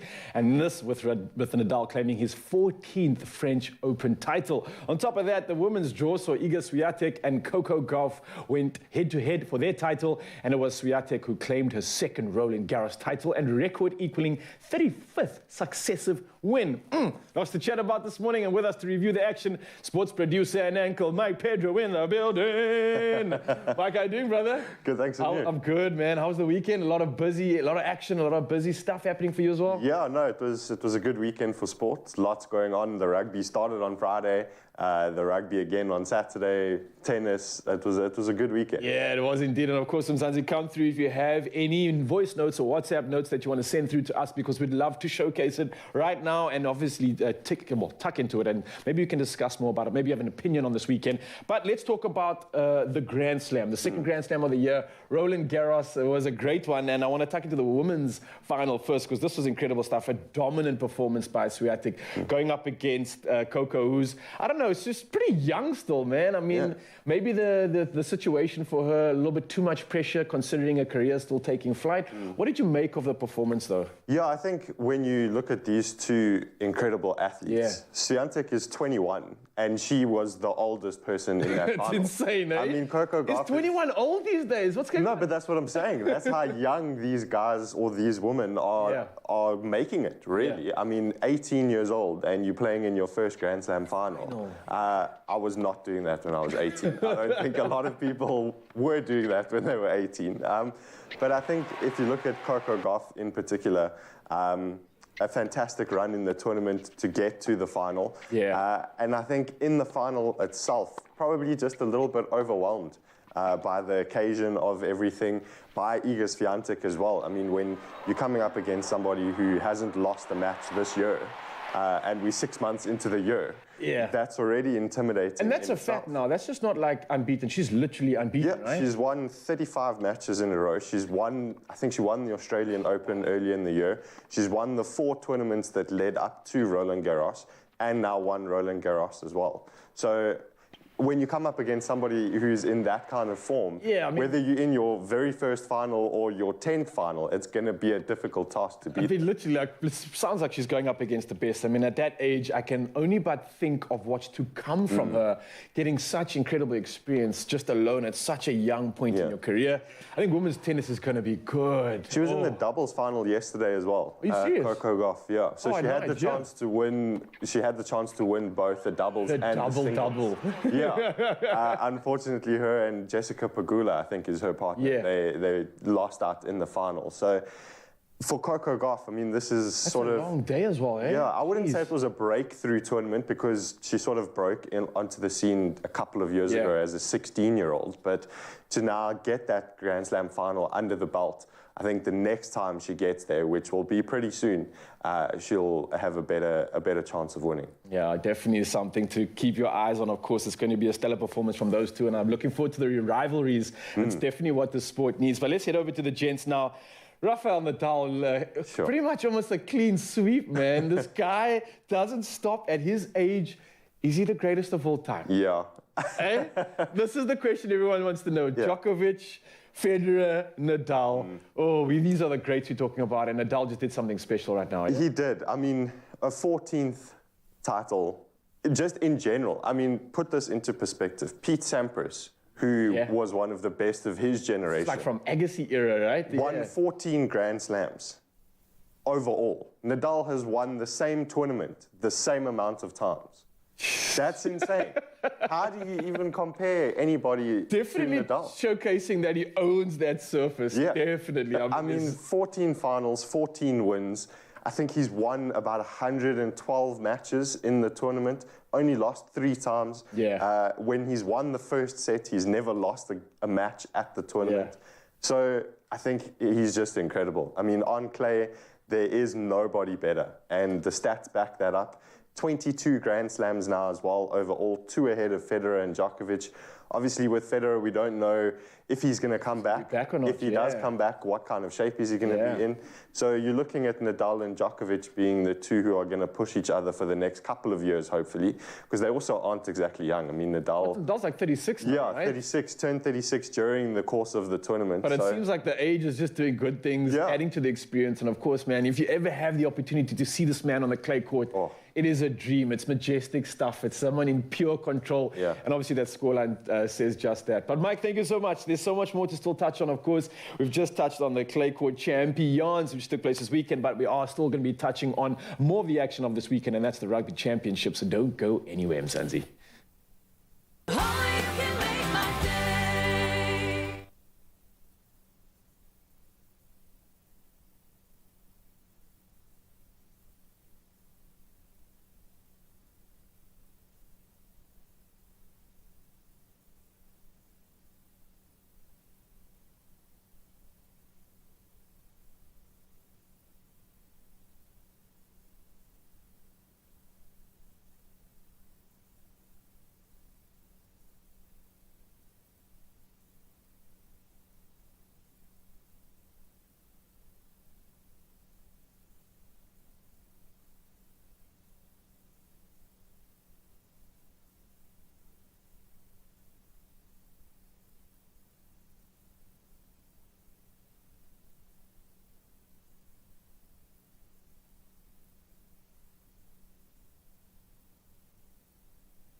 It's my feel-good breakfast show.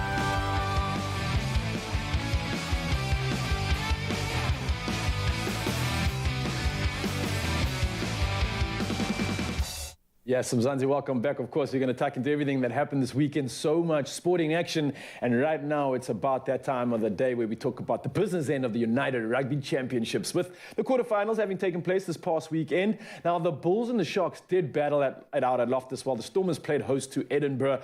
But with us right now to talk about all the action is our sports producer and anchor, Michael Pedro. And you can also let us know your thoughts on this weekend's action. And you can send us a voice note to 063 408 8863 right now. We'd love to hear your comments on anything that happened this weekend.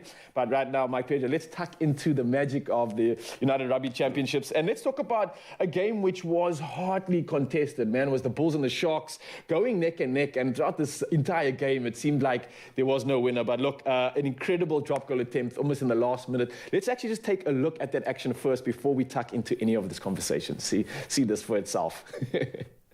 Onside. Option of extra time. Drop goal in the pocket. He's turned. Loftus Versfeld erupts. The Bulls are through to the semi-final of the Vodacom United Rugby Championship. Wow. Against all odds. Went right down to the wire. And this is what the players, the fans, the coaches, everybody involved lives for. The celebration and the disappointment. Joel Stransky, what a contest we've had. What a moment.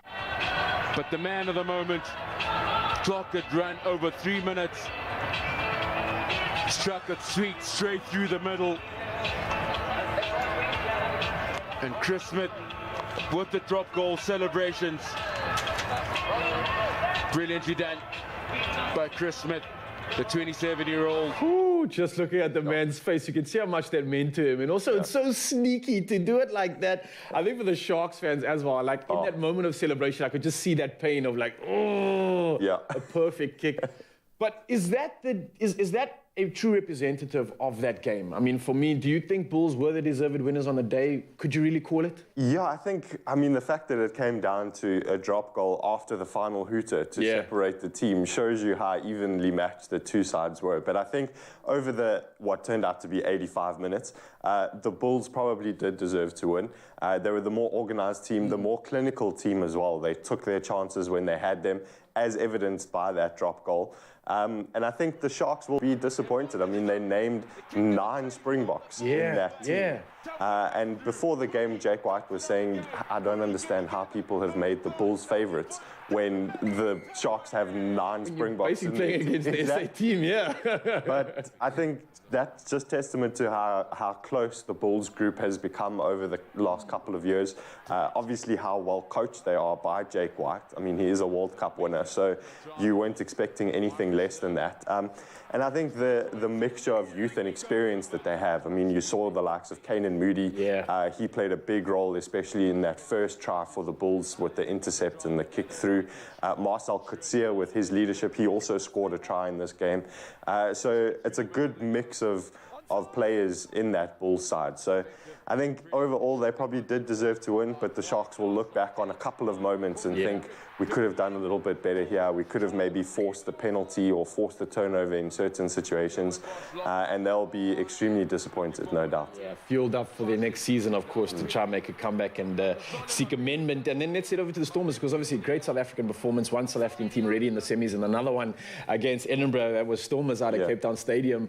Scoreline, did it represent the actual game itself? Because for me, it kind of felt like there was a moment in the game where it was touch and go on a call for a potential knock-on or not for the Stormers try. Once that kind of went through, it seems like there was a little bit more comfort in the game. I don't know what you made of it, though. Yeah, I think it was a tight first half. I think it was 10-all after the first 40 minutes. So both teams getting off to sort of a slow start, trying to find their footing in the game, feel out what the opposition is going to do. And you're right, as soon as that try went over for the Stormers, it kind of opened the floodgates for them. And they started playing their expansive style of rugby. Their passing was amazing again through the back line.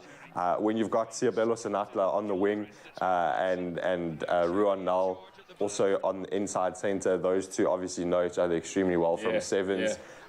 You've got a solid foundation amongst the forwards. Evan Roos with the man of the match performance yet again. If this guy doesn't get called up to the Springbok squad, then I don't know what the selectors are doing, because he's been amazing this whole tournament, and especially in this game against Edinburgh. He was the link between the backs and the forwards, as an 8th man should be. He was pretty much everywhere on the field. So I think overall the Stormers are probably looking, I think they could make the final. Of the two teams, the Bulls and the Stormers, I think the Stormers probably have the better chance. Also, the Bulls are facing Leinster, who put 76 points past Glasgow Warriors in the quarterfinals. So and they're travelling to Leinster for their first game, so that's going to be tough, of course. Watching that game, one thing that stood out for me was the crowd in that Stormers game, which really was nostalgic of games in the past, which I absolutely loved. But, of course, both teams up to the semis. That's taking place this weekend. And who knows, maybe the potential opportunity of 2 South African teams reaching the final. We've got one more voice note to end this review off with, and that's on the entire discussion we've had this morning. This one's from Ridwan, and I think it's based on the tennis action, actually, and this is coming all the way from Dubai. Let's listen to this one. Good morning. Trust you guys are well. The highlight for me this weekend was definitely the tennis, and seeing Rafa Nadal win was good and bad, because I'm a big Novak Djokovic fan, but the tennis was amazing, and I can't wait to come down to Cape Town and watch a proper rugby game. Have a blessed day, guys. Nice, Ridwan. Thank you so much. That voice note, absolutely love it, Mzansi, and keep sending them through. Now, whether you love the Grand Slam, whether you love the rugby action or anything else that happened over the weekend, let us know. Come through in our social media, or obviously you can send us a voice note, and we'd love to nitpick on that and see what your thoughts are. But Mike, thank you so much once again for recapping on all the action this weekend. I look forward to a great weekend coming up for both South African teams. Definitely. Nothing but the best of luck. And with that, let's get back into action. Carly's standing by with one more round of movement. Check this out.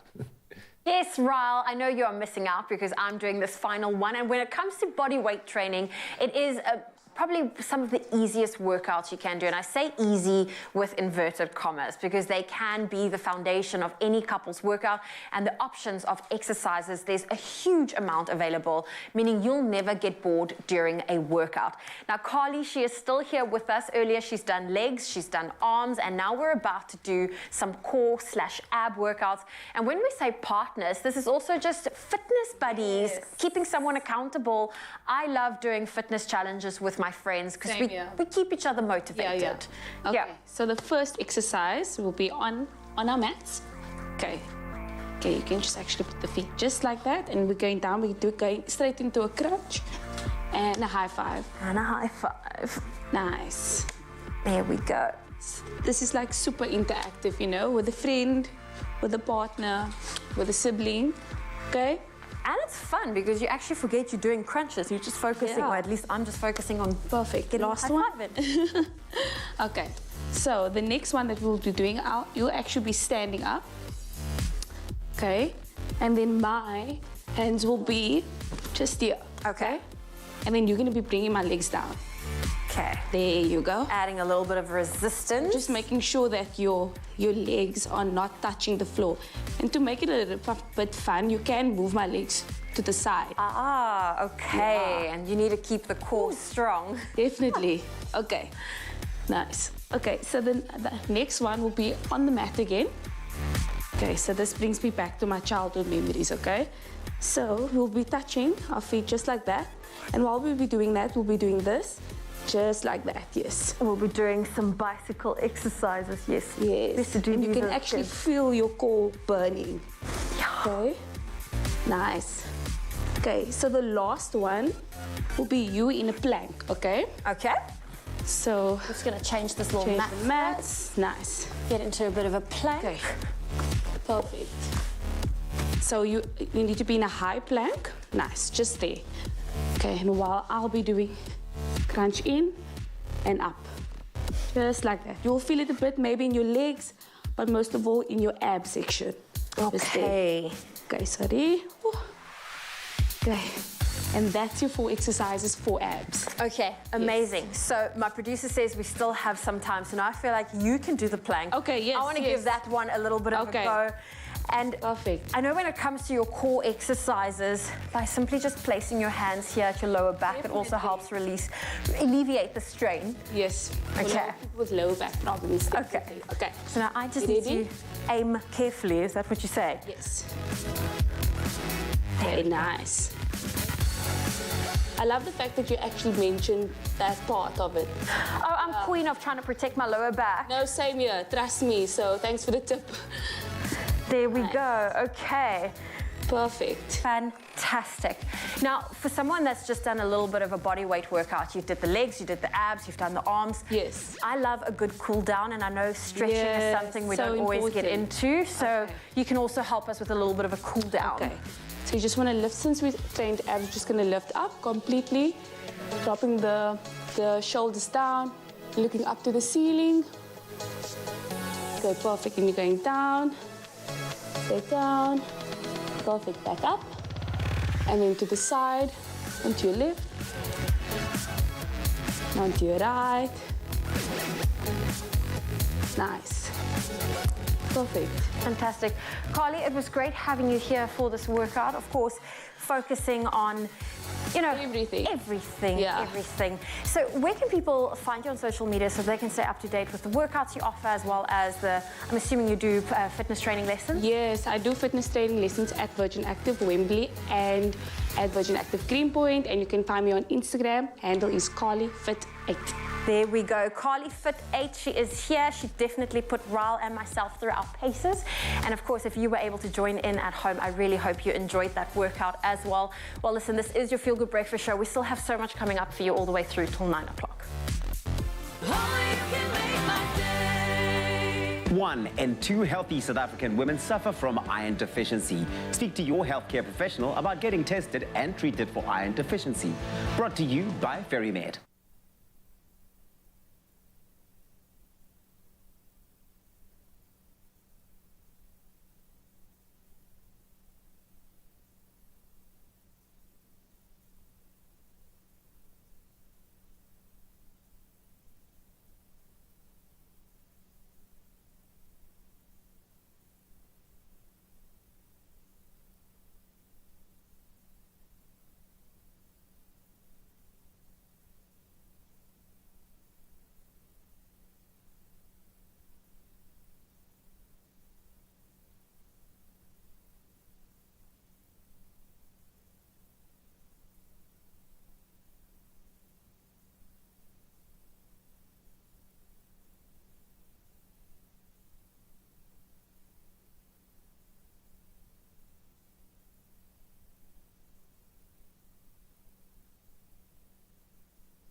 It's my Feel Good Breakfast Show. Welcome back, everybody. This is your Feel Good Breakfast Show here on S3. It's time to meet our performer for the day. Now, we know Julian Place as the lead singer and founder of the alternative rock band Bryn, but he is stepping out and into his own spotlight now with the release of his first solo single titled What Doesn't Kill You. Welcome to the show, Julian. How are you doing? Very well. You look good, like this vibe. Oh, you guys are so sweet. Yes, we love this for you, hey? I do. I'm like stealing all this. I'm like mental notes, add to cart, add to cart. But listen, man, you've been in the game for a while now. Obviously, you were doing something special. You're part of the band Bryn, right, as well. A lot's changed since then, and obviously you're now a solo artist too, which we absolutely love, and we're so excited to hear. But how have things been since then? How have you been since then? I've been good. I suppose we've all been through the ringer the last couple of years, you know. But it's been nice. It's like, I don't know, just figuring things out finally. Maybe it gave us, that 2 years gave us a little bit of opportunity to do that. And I definitely feel like I've done that, or am still doing it. Maybe it's just the acceptance of what I don't know. Maybe that's where I'm at now. I don't know. And that's the beauty of it, seeing you transform and evolve and stepping into your own space. I mean, you've even changed your name. Julian Place is your real name, but you used to have, what was it? Jules. Jules is what you said. Yeah. Why the name change? I don't know. I was a kid, and for some reason that name stuck. I don't know, people started calling me, everyone always calls me Jules, and then I started calling myself Jules Threya, and then it stuck for so long that I was like too afraid to change it. I was like, oh no, that's all that anybody knows. And then I was just kind of like, you know what, I'm tired of hiding from it. Julian Place is my name, you know? So Julian Place. Yeah. I feel like we should have like a launch of it. Julian Place is finally here, everybody. He's dropped everything else, gone solo. Here he is for the first time. So let today be like your debut. The first time saying Julian Place. Okay. And Julian has found his place, right? Yeah, there we go. Absolutely love. Now listen, man, you got a title by, one of your songs titled, What Doesn't Kill You. Sounds emotive, sounds intense. Talk to me more about that, man. It is, I immigrated last year to try and find more work, because I kind of lost a lot of my work. And then I went over there with the intention of like doing all this really cool stuff, and I thought, oh my God, now it's all going to change, and then I was just working in restaurants. You know, I was working in 2 restaurants, and I had very few friends, and I was very lonely, and was missing home like crazy. And then I made the decision to come home, and I was sitting on my bed the day before my flight with like a little bit of savings and like no idea what to do. And I was about to turn 25, and I was just like, I was looking at my whole life was just in 2 suitcases again, and I was just kind of like. You know that there's that meme that's gone around of that kid who's crying, who's going, I don't want to go through things that don't kill me but make me stronger anymore? That's pretty much what this is. Okay. Yeah. But I mean, with that, and I love the fact that you're so transparent about this journey, because you were challenged with something, like you mentioned, in the lockdown, trying to find a way to express yourself, trying to find a way to hustle, I guess, doesn't necessarily go the way you want, but yet somehow finding a silver lining within that, bringing you back here, and with that comes a new title, which I think, weirdly enough, that silver lining, there's a reason for it, obviously. I mean, you almost needed to go through that in order to come here and express, and that's what I love about this, man. Thank you. Yeah, it's funny. It's a funny thing about life, hey? You said you moved to where did you go to? I went to New Zealand. Okay. Yeah, so I've got some family there, so here we go. So you gave that a shot, yeah. Went to New Zealand, came back, and now you're writing. I almost feel like now I should just start sending you memes, because every time you send you memes, you just make a new song. Is that how maybe that's it. It's all of that, yeah. Is that how the writing process works for you now, being a single artist? Where do you get inspiration from to write this music? Because this one came from, you know, packing your bags, going into this new transformation journey, I would like to say. But where do you get that inspiration from to write brand new music? I'm not sure. I mean, I find when I write on my own, I always find it does come from a place of... it's just exploring whatever you're going through. I often find I end up saying things when I'm writing that I've kind of been denying to myself for a long time. So I find a lot of... It's like reflection and introspection. It's a form of therapy almost, in right? a weird way, yeah. Especially with all this stuff that I wrote in New Zealand now. All of it like really, really helped me. And what I find was so strange is that I'd never been so honest and just so vulnerable about the way I've been writing. And I've noticed that when I play these songs to people, that it kind of starts like a conversation. It's really strange. Just that it's just like, I don't know what's going on, you know. But like I'm trying. And there's something about that I've really found. I've found so much kindness since I started playing this stuff from people, and so much honesty.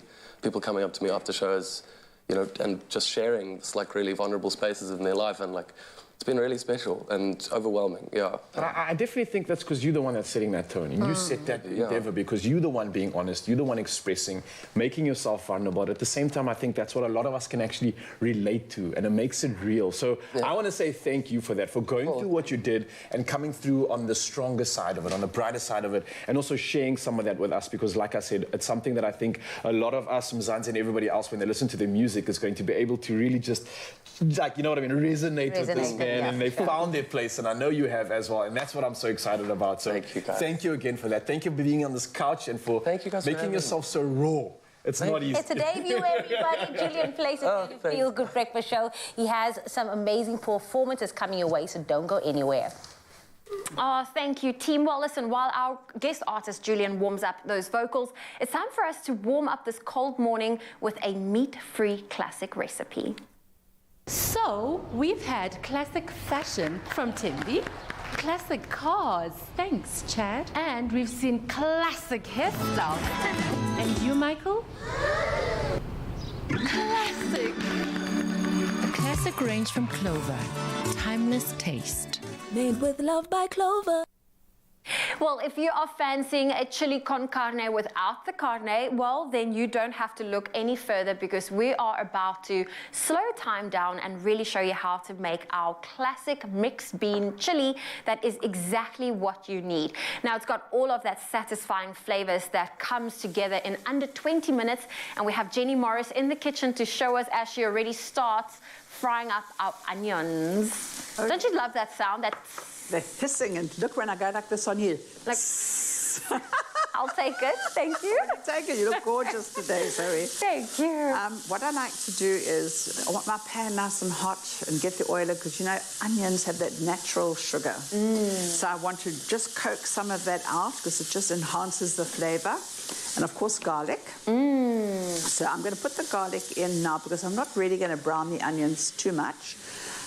Because I want to chew them up a little bit. And you're using red onions? Red onions, because also lovely flavour.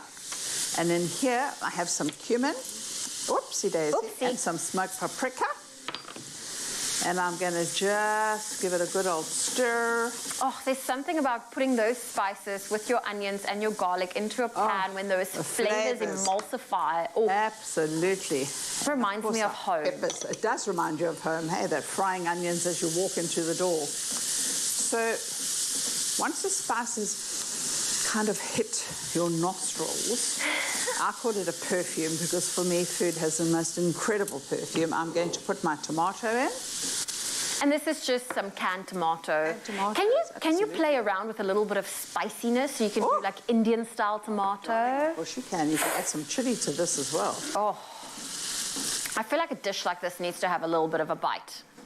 For me, everything needs to have a bite. I really do. I have a chili addiction. It's just too gorgeous for words. Now, because I've used canned beans, I don't have to worry about adding salt now. But if you were using beans that were cooked from hard, give them a little chance just to suck up the sauces, because if you put the salt in too soon, it'll stay hard. Okay. Okay. So here we have a delicious array of, we've got red kidney beans, we've got lovely sugar beans, we've got some white beans, and this is just going to cook slowly. The beans are gorgeous and creamy, and it's just going to suck up all that sauce. And I've made you one up front. Okay, now of course we are going to use our Clover Classic, and this is our plain low-fat dairy snack that we will be using. Now our Clover Classic dairy snack, it is a deliciously smooth and creamy dairy snack, and it gives a creamy taste to the delicious spicy flavors, and it's also a great source of 10 vitamins, and it is available in various flavors, of which today we will be making use of the plain flavor because it's just simply amazing. And that plain flavor, the way we're going to use it is, you're going to take a little tortilla, you're going to pop some of that gorgeous bean.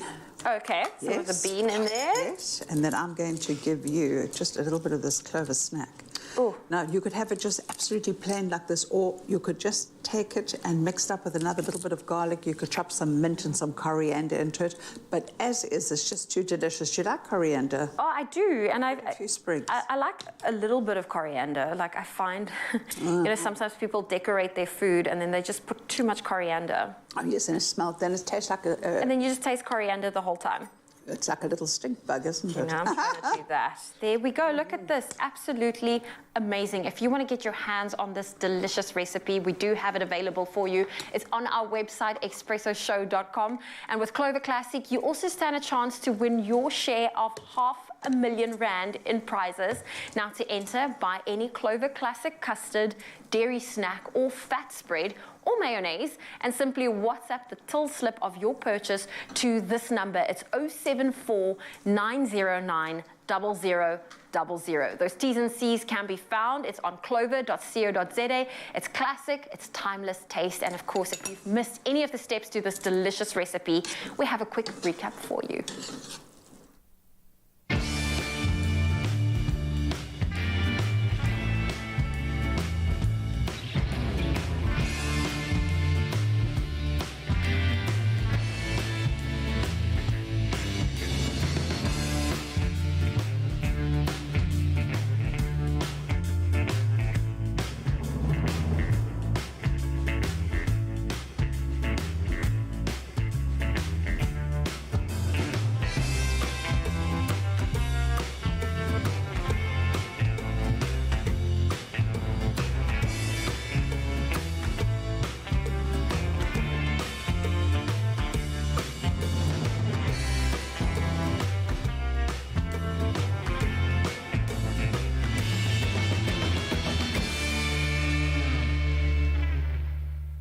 Made with love by Clover.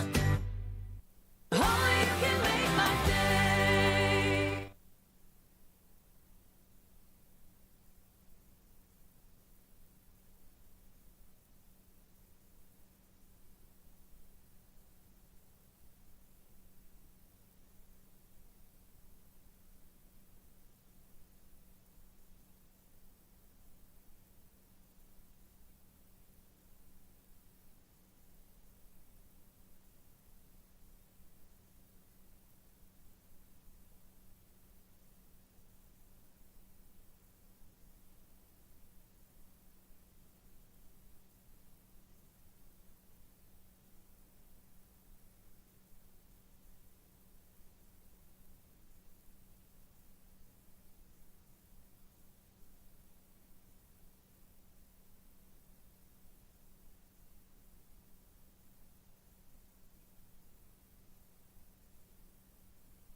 hope you'll always know how much I love you.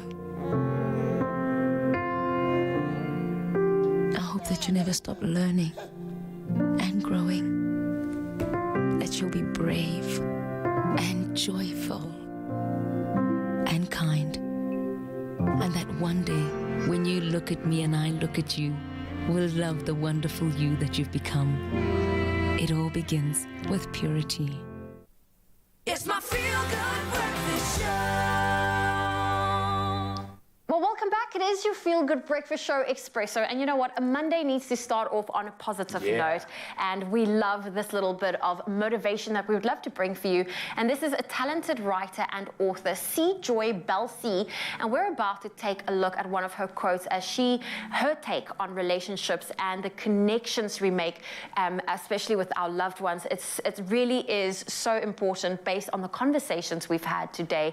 And this one will spark an interesting conversation in relation to lockdown. I absolutely love this one, and let's hear it out. So she says, you can talk with someone for years every day, and still it won't mean as much as what you can have when you sit in front of them not saying a word, yet you feel them with your heart. Connections are made with the heart and not the tongue. I love that. Is powerful. And it's a powerful thing because a lot of us actually struggle to just be in silence and being with someone. It can be such an intimidating thing. And I think with that being said, I love how this speaks about the pandemic right now as well. It's taught us how fickle life is and that, look, tomorrow isn't actually promised. Now, it's obviously a good reason for us to take the time to connect with the ones that we love today. Not next week, not next month, today, because there's no time like now, right, sir? That's right. And even if it is something as simple as sharing breakfast at the table, put the phones away, watch a funny video together, or, you know, really it's just enjoying the warmth of a fire without a word between you. It really is in those small fleeting moments that love lives. And we really, really hope that you get to experience that on a daily basis. Continuing with the love and continuing with all the good feels, it's time to spread some positivity, and this is an incredible story. Let's check this one out. It's Mental Health Mondays here on your Feel Good Breakfast Show, and our Positivity segment brought to you by 5 Roses is all about inspiration this morning. Today, we are spreading positivity the best way we know how. A cup of 5 Roses tea and a story that will certainly warm your heart. And that's the thing, Jamie, you know, hearing stories that defy the odds, it does have the special way of inspiring even really difficult times. And joining us this morning is the owner of Grubworks, Tiani Maluleka, whose inspirational story paired with his delicious food is taking over the Soweto food market. Tiani Abusheni Puti. You know, Tiani, when did you start your business? Because that story for me, I want everyone to know. I know the story, but share it with everyone. When and why did you start your business? I started last year in May. Sure, that time of my life was very hectic. I was going through a lot at the time. You know, I mean, previously we lost our house, moved to Soweto, and I sat for about 4 months without income. And that was the most stressful time because, I mean, there's things that were happening at home and, you know, and it was just a mess. It was just a mess. Like, it wasn't nice being me. I just had to have a plan and, you know, I know how to cook, and therefore I said, you know what, it's pointless me having this but not making money, and that was the start of Grubworks. Tiani, and I can only imagine, you know, having a place of operations is so very important in your line of business. But please do tell us, did you always have an establishment to operate out of? And maybe did you always have the necessary tools to operate with? Start of Grubworks, I was literally 1 foot of being at home and 1 foot of being on the streets because there was family politics and stuff. So I had no place to operate from. And there was a friend of mine that, you know, we used to spend time with and stuff. And we're talking, I'm like, this is what I want to do. I started off the pavement from my friend's place. But still, I don't have anything. I don't have anything to start with and stuff. They're like, no, there's a few stuff that you can use here. The electric frying pan, the electric deep fryer, a few containers and stuff like that, tables, tablecloths. And with the stock and stuff, I mean, I literally just took the last bit of money that was on my credit card and I said, you know what, I'm going all in. And yeah, Grubworks started. You know what, Diani, we're so used to the usual setup of a restaurant where, you walk in, you sit at the table, you place an order, the food comes to you while you're having a big chat with your friends. But yours is a unique setup for that food truck, and I believe you made it yourself. I had a stress of, I'm not able to work from there anymore, what's my next plan? And I had plans, to build up because I love cars and stuff, and I'm a mechanic, by the way. So I bought an old VW Shell, had no doors, had no engine, nothing. And it was sitting there, but it needed money to be fixed. That's when I just went into the garage, pulled out the welding machine, went around the yard, cut up my greenhouse and other things, used the steel from there, built the cart, and now I had an issue of, okay, the cart is here. How do I move the cart around? Now the parky is there. There's nothing, it's there. I just don't have the money to, sort it out. And funny enough, the bank called to give me an advance on my credit card. I took it, threw that money into building in the shell again, built up the shell, took the cart, mounted it on, and I was like, okay, this actually works. Wow. Yeah, you know what's so beautiful about the story is that you're smiling through it all, and your smile really is so contagious. It makes us smile, because look at me, my cheeks hurt even. But you do have all the reason to smile because you have just celebrated the first birthday of Grubworks. Congratulations! I mean... Thank you. It's been a tough year. Like, I'm smiling through the pain. No lies. I can only imagine, but this is why you're here. This is why you're sharing your story. What advice would you give to other entrepreneurs who have experienced, or maybe who will experience difficult circumstances as they build their businesses from the ground up? With me, I'm one not to... I don't sugarcoat. I don't lie about my experience. I always post about my challenges, things. And people are like, oh, you're looking for pity, and I'm really not, There's certain things that we go through in this entrepreneurship journey which our known, mentors don't talk about. People will give advice and they say the same thing over and over again, but you just need to be true to your brand, be true to your hustle, be true to yourself, and more especially you need to be there for yourself more than anything. Well, that is exactly it. I think it's about realizing that you have to rise above the challenges and show up for yourself. Definitely. And find a tribe of people who are able to be there for you and show up with you as well at the same time. You're spreading positivity. Mr. Diani Maluleka, congratulations on your first year of Grubworks. I know that it's going to do incredibly well. Thanks so much for sharing with us this morning. Look at him dancing. I honestly want to put him in like a little jar and just take him out wherever so they can spread more of this hope, more of this joy. Spreading positivity is our duty. So join us in doing the same. You can stand the chance to win one of 3 5 Roses hampers to the value of 300 Rand each. Now simply reply to the competition post on the Expresso Facebook or Twitter page and tell us how you spread positivity to those around you. Don't forget to include that hashtag 5 Roses times positivity. Now the competition closes the 27th of June, and remember those T's and C's do apply and can be found on our website Expresso Show. Do you know what we call that? What? Positivity. Cheers, put it right, baby. Because nobody makes better tea than you and 5 Roses.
Mzansi, welcome back. Your Feel Good Breakfast Show. And yes, you are tuned into the right place this morning with our performer. Of course, it's Julian Place happening right now. And he's an extraordinary talent indeed, coming back from some exceptional travels. Oh, man, I got to ask you, what is it like being back out here on the Expresso stage? It's been quite a few years ago since you've been here, right? Yeah, it has been a while. It's nice. It's nice. I forgot how nervous I get whenever I come on the show. You guys are so good at your job, but it scares the hell out of me. No, don't worry. It's like behind the cameras, there's crazy stuff going on. But don't worry. Look, man, I want to ask you, though, I mean, did you ever think along all those journeys, obviously chatting to you earlier, you'd be performing something that has just been released last week? It's a debut performance. I mean, that's pretty exciting, right? Yeah, it's really exciting. Well, Mzansi, of course, as promised, this man is about to perform something special. And yes, this is a debut for us when it comes to this song, which was just released last week. So sit back, relax, and enjoy all this magic, because here's Julian Place with What Doesn't Kill You. Take it away, brother. Enjoy. You let me down again, and I didn't expect much to begin with. I am on my own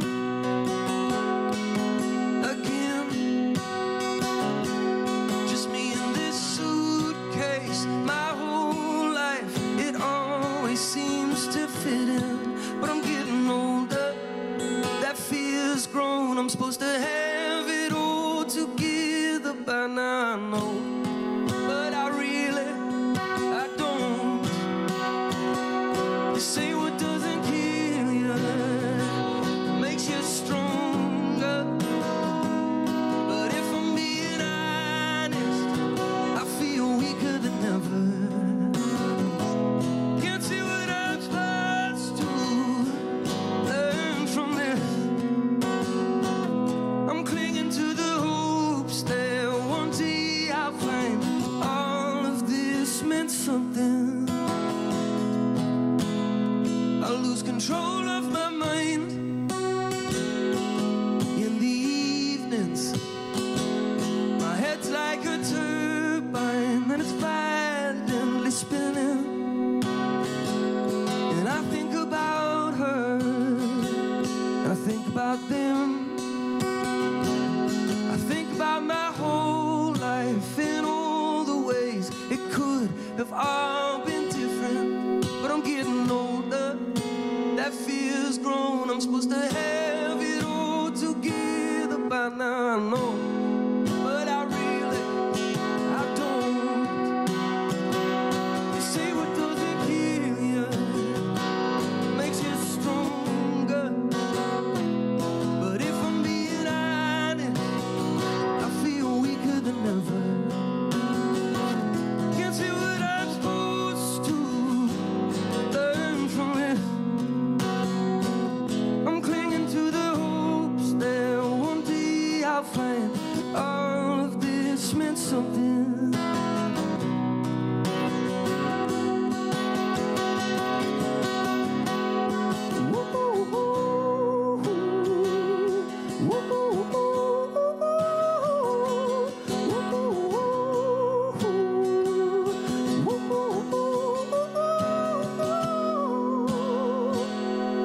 What doesn't kill you makes you stronger, but if I'm being honest, I feel weaker than ever.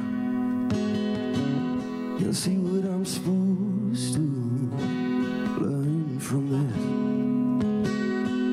I'm clinging to the hopes that someday I'll find all of this meant something.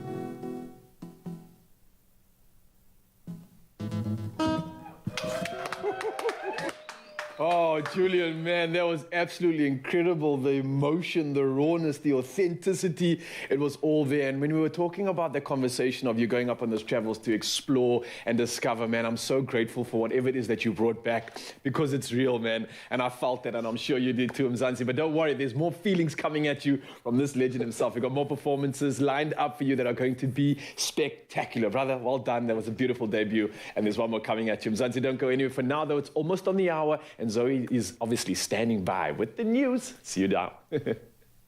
Thank you, Ryle. Well, it's just before 8. Let's look at those national headlines. The City of Cape Town is calling on residents of District 6 to attend the final leg of its public hearings in order to listen to the outcome and render input on its public realm strategy, which is aimed at redeveloping the area. The purpose of the public realm strategy is to enhance the quality of the streets and public spaces in District 6, taking into account the area's unique heritage, its legacy, and the vibrancy it once had. The hearings will be on Tuesday and Thursdays between 8 a.m. and 5 p.m.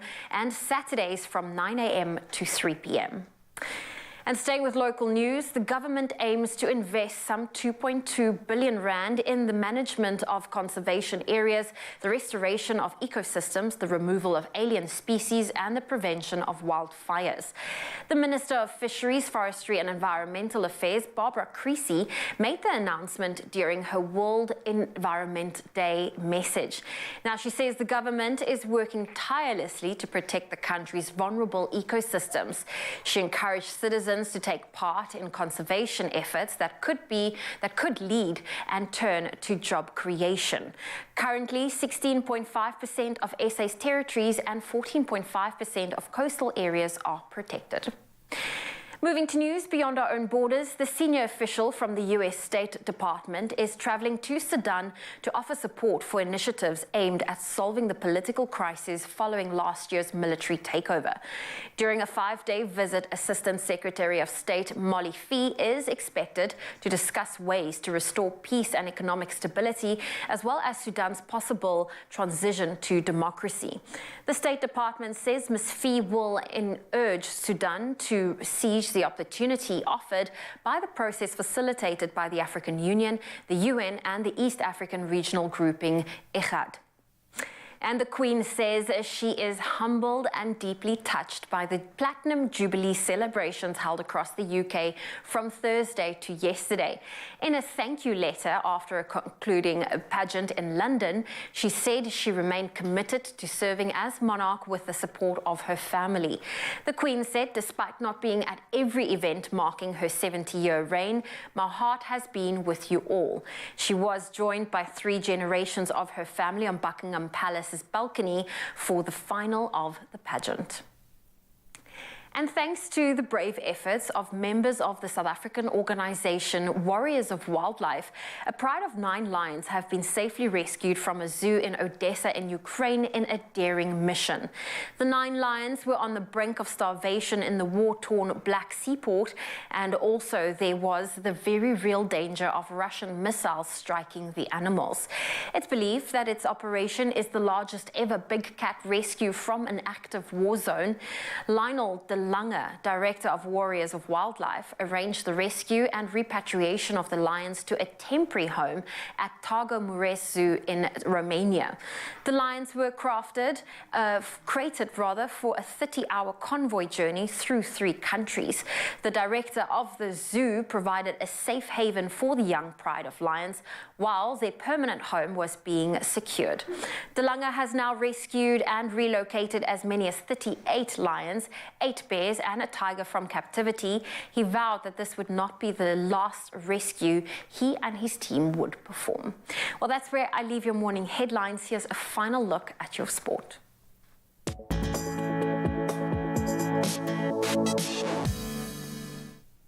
Thank you so much, Zoe. Now to take a final look at the sporting action and news this morning and going to the king of the court, tennis action, where Rafael Nadal won his 14th French Open and a record-extending 22nd Grand Slam title on Sunday with a straight sets rout of Casper Ruud to become the oldest male champion at Roland Garros, and he vowed to, and quote, keep fighting, unquote. Now in a disappointing final, 36-year-old Nadal won 6-3, 6-3 and 6-0, with victory coming 17 years to the day since he claimed his first French Open as a 19-year-old in 2005. Now, Nadal won the last 11 games of the final and is now 2 slams ahead of old rivals Novak Djokovic as well as Roger Federer.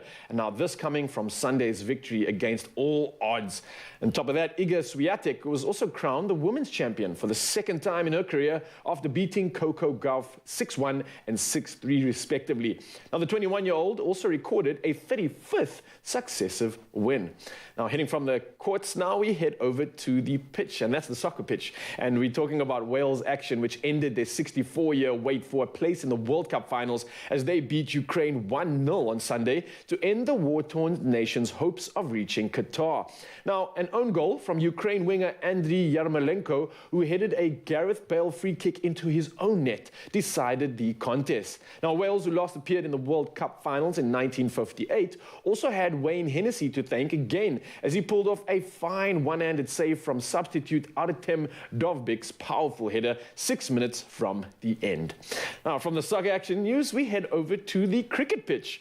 And former England captain Joe Root scored an unbeaten century to give successor Ben Stokes a winning start to his reign with a 5-wicket victory over New Zealand in the first test at Lord's. Now, victory also put England 1-0 up in a 3-match series against the reigning World Test champions, and the hosts were set a score of 277 runs to win and finished on 279 runs for 5 wickets. Now, this with Root scoring 115 not out after the host had slumped to 69 runs for 4 wickets. Now, Root also became just the 14th batsman and only second from England to reach the landmark total of 10,000 career test runs when he completed his 26th 100 at this level. Incredible stuff indeed, and wishing you nothing but more centuries to come.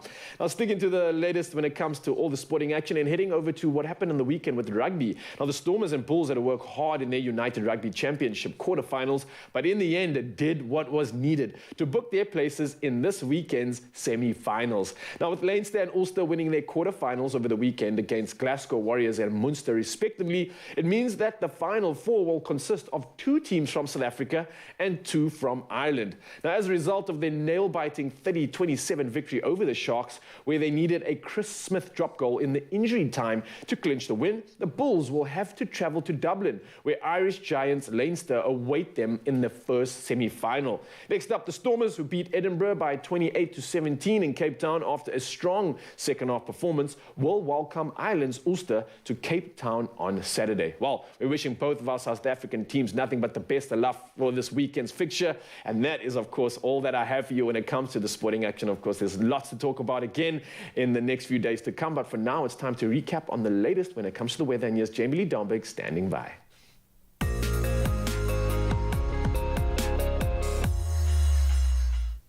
Thank you so much, Nature Boy, for that sports update. On the environmental front, Nelson Mandela Bay Executive Mayor Eugene Johnson has welcomed the intervention of the National Department of Water and Sanitation, which has effectively taken over the city's Water Services Directorate.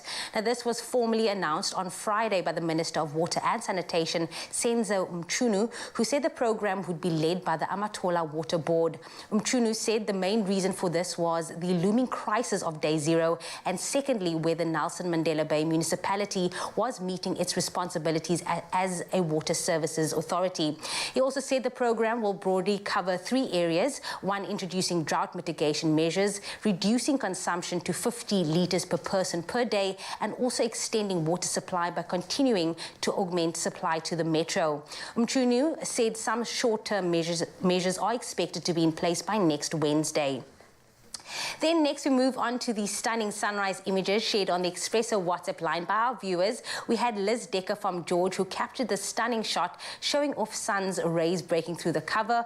We also had Laverne Williams from Gqeberha, who shared this gorgeous shot showing off contrasting hues of orange and purple as the sun illuminates the clouds over her area. Then we also had Terry van der Merwe from East London, who took an early morning trip down to the beach and took this incredible shot. And then last but definitely not least, we had Carl LaRue from Amanzimtoti, who captured yet another magnificent shot showing off the moodiness of the sky filled with many hues of red. Then just a reminder to everyone out there that if you would like to share your sunrise images with us, simply send it through to our WhatsApp line. That number is 063-408-8863. We'd love to see how you start your day. But right now, here is a final look at those temperatures for you, Polokwane. It is a low of 4 that will peak at 20. For you, Mbombela, it is a range of 8 to 20 as well. And then for you, Pretoria, do expect some sunshine coming your way with a minimum of 6 and a maximum of 20. Johannesburg, for you, your low is 5 and a high of 17. Mahikeng can be seen with a range of 4 to 21.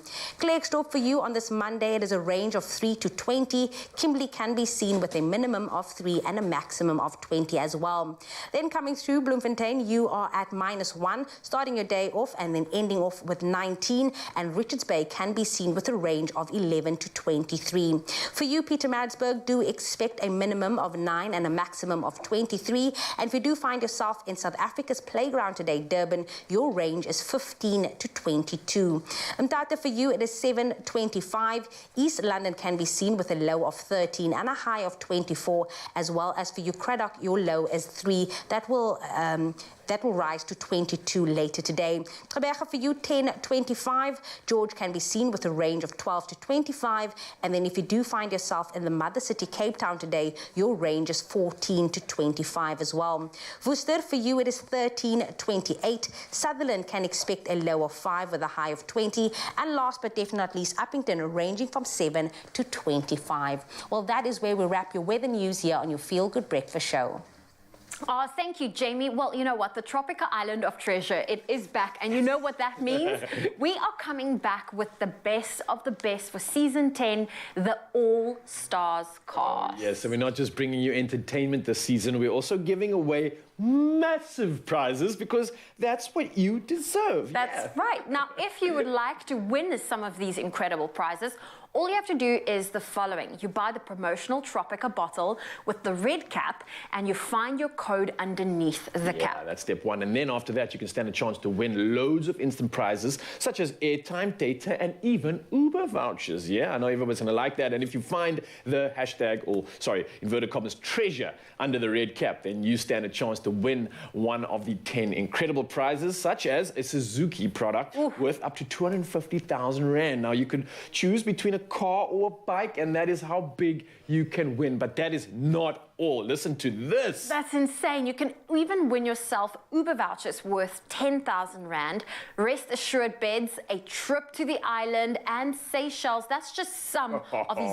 big prizes that you can Bring win. it on. This sounds incredible. And all you have to do, of course, is follow the simple instructions on your Tropica product. And to enter, you can dial *120 *8767 and then enter your unique code followed by the hash button on your cell phone to complete your entry. There we go. So buy Tropica today and you could win one of your very own treasures.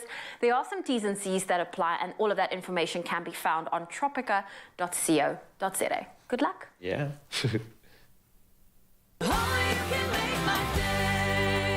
It's time to meet one of our Tropica Island of Treasure All-Stars. My name is Roxy Lowe. I'm a surfer, model, DJ, and an actress. I became a DJ just through my love for music. I play house music. I really love to get lost in a really good beat, and also I love dancing.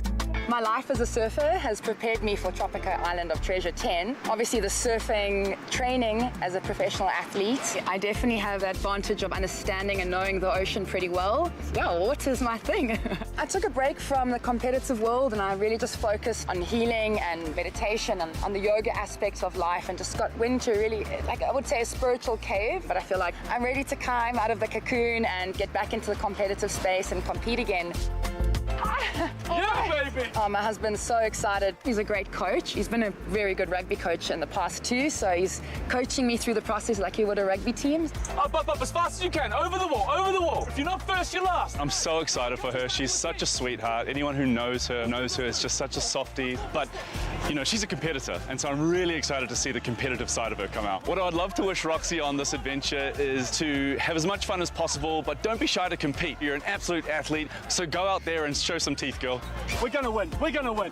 What I'm looking for in a team member is someone that's dedicated, strong, loyal, willing to do the work, and that can walk the mile with me. Competitive Roxy is ruthless. She gets what she wants and she goes for it. What was your nickname when you played hockey? What was your nickname when you played hockey? Oh no! My nickname when I played hockey was Bulldozer because I ran over everyone until I scored. Want to compete with this awesome all-star? Then audition for Tropica Island of Treasure Season 10. Send your name to our WhatsApp and follow the link, or upload your audition video on socials, tagging @mytropica and #Tropica for your chance to get a spot on the island. Buy a Tropica today and it could be you. Tropica, nothing smoother.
Your generosity can ignite a love for reading amongst our youth. Share your homegrown story. See Cadbury Story Edition packs. There's a glass and a half in everyone.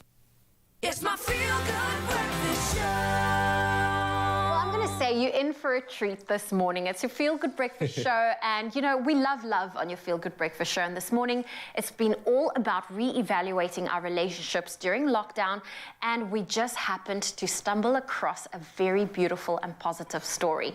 Now, she took a leap with love during lockdown and made herself vulnerable, meeting suitors online, all within a virtual setting.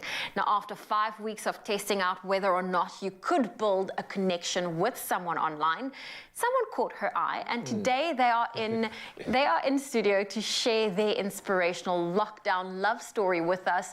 Can we welcome Tamara Snow and Antonio Chetty? Oh, it's so wonderful to have the both of you here. Thank you so much for having us. I must tell you, this is our first interview together, so it's so special. This is very, very special. Before we get into it, though, because guys, I mean, Zoe and I are dying to find out about this process and everything else, but let's just do a quick little catch up on what's been happening and how the journey has been going so far. My babe, we've been on so many adventures together. And to think it all started when I decided to do a dating show on Instagram. Mad, right? Your video was the first to come through. I love how much we laugh and all of the play fights that we have. I hope you know how special you are to me. Okay, stop it. Stop it. Just the way you look at him. I love it. I absolutely love it. And Zoe's right. We love loving the show, and that's exactly what I want to talk about now, because somehow you found it in the craziest of times. But you did something a little bit different, Tamara. You literally, like you said, you started an online dating show, so to speak. Yeah. And I mean, this is what emerged from it. What was the thinking behind that, just to start off with? I mean, it's crazy. It is a little bit crazy, I'm not going to lie. I think back to it now. Sorry, it's mad, right? I think back to it now, I'm like, I did that? What? But for me, really, before lockdown, I was single and I was just about starting to date. And then lockdown hit and I was like, lockdown ain't going to stop me. You know, I'm still going to get out there and meet people. I just have to do it differently. Yeah. And that's how Love Online was born. I went on Instagram Live. I asked people if they'd be interested to follow that journey. They said yes.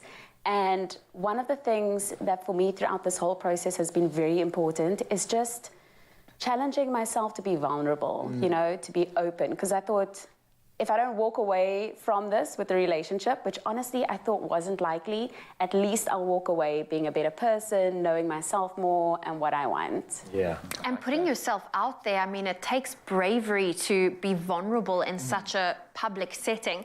Now, Antonio, what went through your mind when you saw this online and you're like, okay, I'm going to submit. I'm going to, you know, take my chance at trying this out too. Well, look, I mean, I'd seen Tomorrow online. Like what she put out resonated with me. And I was also getting into a space where I was ready for something like that. So it's like, why not step out of my comfort zone, shoot my shot? Yeah. And shot his shot and aimed, bang. Bullseye. Tamara, I'm going to ask you, because the process was a little bit more intricate than just like getting a video and choosing. You had like a matchmaking squad with you. Yeah. Is it important getting like your friends or your close ones' opinion of, well, let's say, your relationship? Because we've had debates as to whether this is my relationship, so I don't really care about what anyone else thinks, or, you know, you want your best interest at heart, and your friends sometimes have that. What was the case for you, and what do you think is important? Yeah.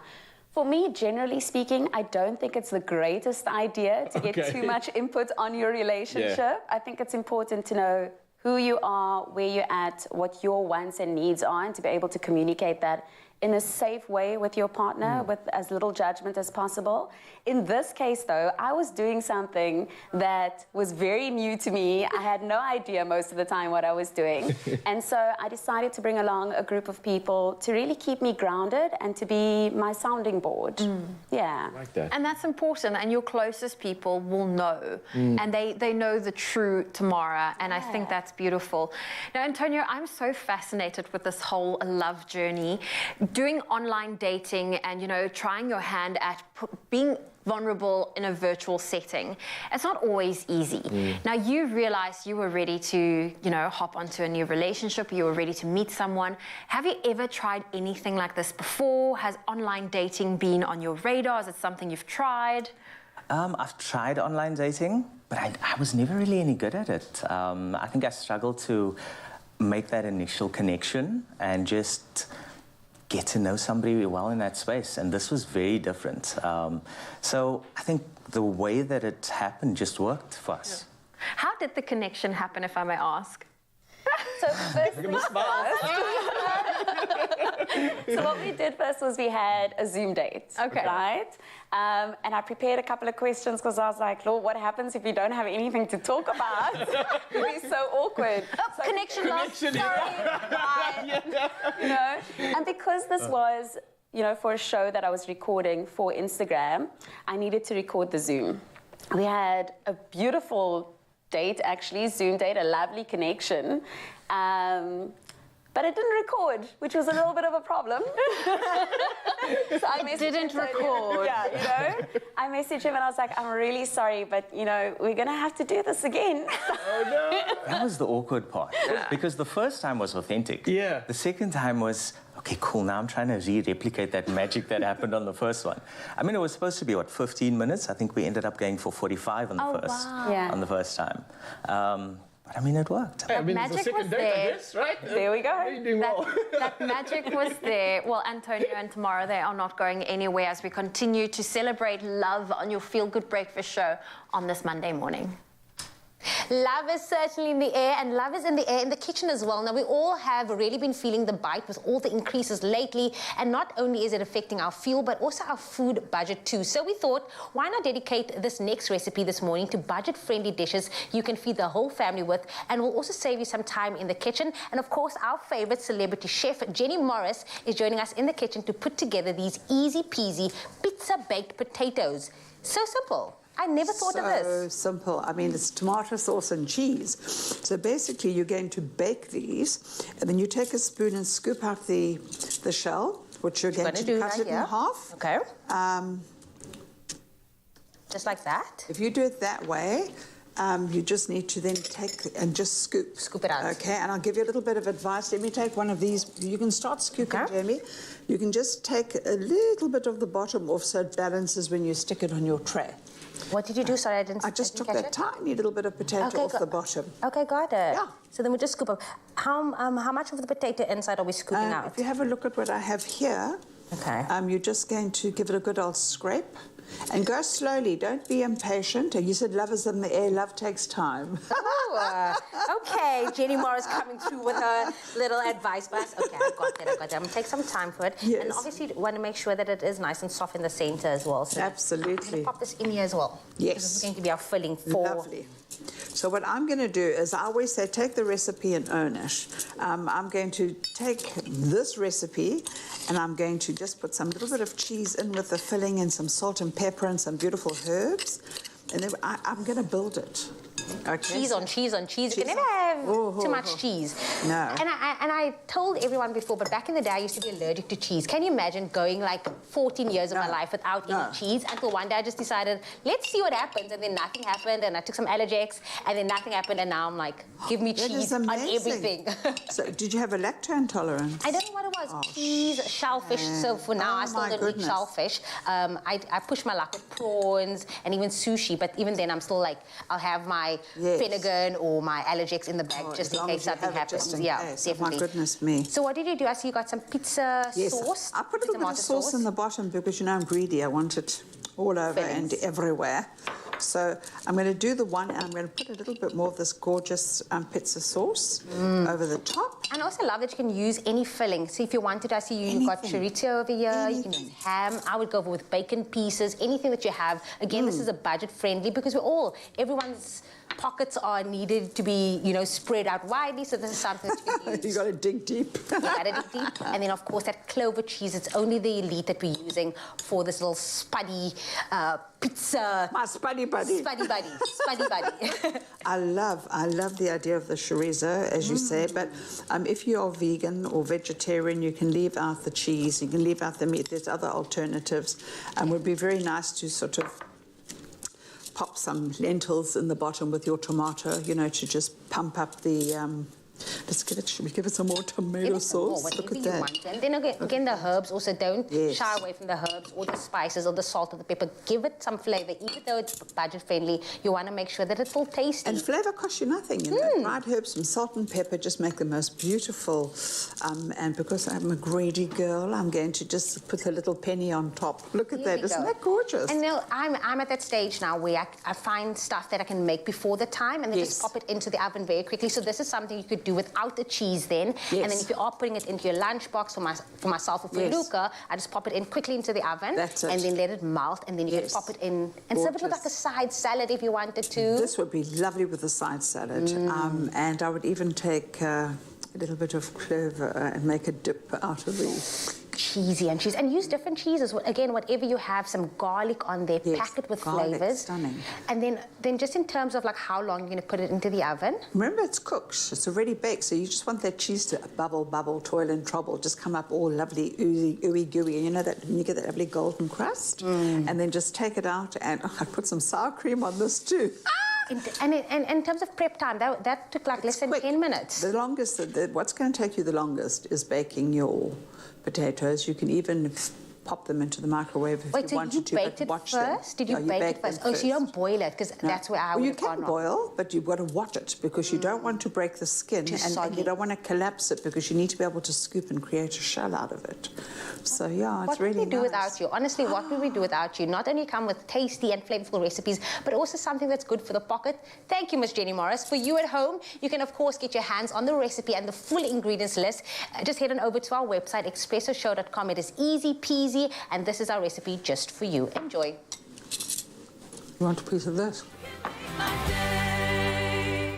Are you a newly qualified chef looking to pocket a whopping 15,000 Rand in cash and the title of Exceller Young Chef for 2022? Then listen up and enter now.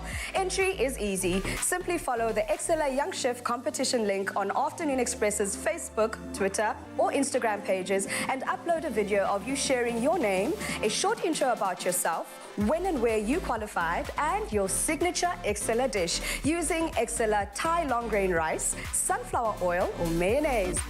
T's and C's do apply and can be found on afternoonexpress.co.za.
Want to win a taste of the smooth life? Buy a Tropica. Find your unique code under the cap and stand a chance to win your share of 100,000 Rand worth of Uber vouchers. If you find the word treasure under your cap, you'll win one of these 10 big prizes. A gas hob, a fridge, a clothing voucher worth 10,000 Rand, one of 3 Rest Assured beds, or one of 2 Uber vouchers worth 10,000 Rand each. You could also win a trip for 2 to the smooth Seychelles, or a whopping 250,000 Rand worth of prizes from Suzuki. So buy a Tropica today and you could win big. See pack details. Tropica, nothing smoother. It's my feel-good breakfast show. Welcome back. It is your Feel Good Breakfast Show, Expresso on S3. Now, this morning we've been looking at re-evaluating your relationships during a lockdown, and we are back with media personality Tamara Snow and her lovely partner, Antonio Chetty. Now, the two of them are telling us a little bit more about their very beautiful and inspirational lockdown love story and what their experiences was like meeting online during the pandemic. And now, of course, we are super duper curious to find out how it went from online to in person. So we had a Zoom date, and there was a little bit of a connection there. I wanted to get to know Antonio a bit better, definitely. And then I had a couple of other Zoom dates in between and had to decide who did I feel I could get to know a little bit better, who did I feel there was a spark there with. Antonio was definitely one of them. And then we had a date in person and we went for a walk on the promenade in Sea Point. It was absolutely beautiful. I told him we were going for a walk. Dressed up, you know, obviously very cash. We're going to walk on the prom. Mr. arrives, formal shoes, blazer. Man's going, he's not going for walks, he's going for a catwalk. What's going on here? Oh, I love that. But what was that experience like? Because, yeah, we're laughing now, but that can be very overwhelming. I was chatting to Zoe now, just off air, about that moment where you transition from that online space. Cool, we built up some rapport. It seems like a connection, but that's a complete different ballgame to doing something in real life, right? Because there's that mixed feelings of like, is it going to be like it was when we were online? Are they going to be the same? What if you start overthinking and playing things? That can become very intimidating. How did you both deal with those nerves, deal with that overwhelming anxiety that's inevitable when you're meeting someone for the first time? Essentially, yeah, you met online, but this is the real McCoy now, right? Yeah, for me, I think I was definitely nervous that there wouldn't be that connection in person. Yeah. But I also just decided before I got there, I'm going to go and I'm going to have fun. I'm getting to meet somebody different. We're going for a walk, need to get my steps in. Like, I'm going to go and have fun. And worst things worst, like, I'll get to know somebody that I haven't known before. Maybe I'll learn something a little bit more about myself. So that's how I approached it. Well, I ended up putting on formal shoes for a walk. Again, I think honestly for me, just the connection that we built during the Zoom dates really helped because I got a good idea as to who Tamara was. Coming in there, yes, of course you were nervous, but I think it's just, again, putting yourself out there, leaning into it and, yeah, trying something different. Yeah.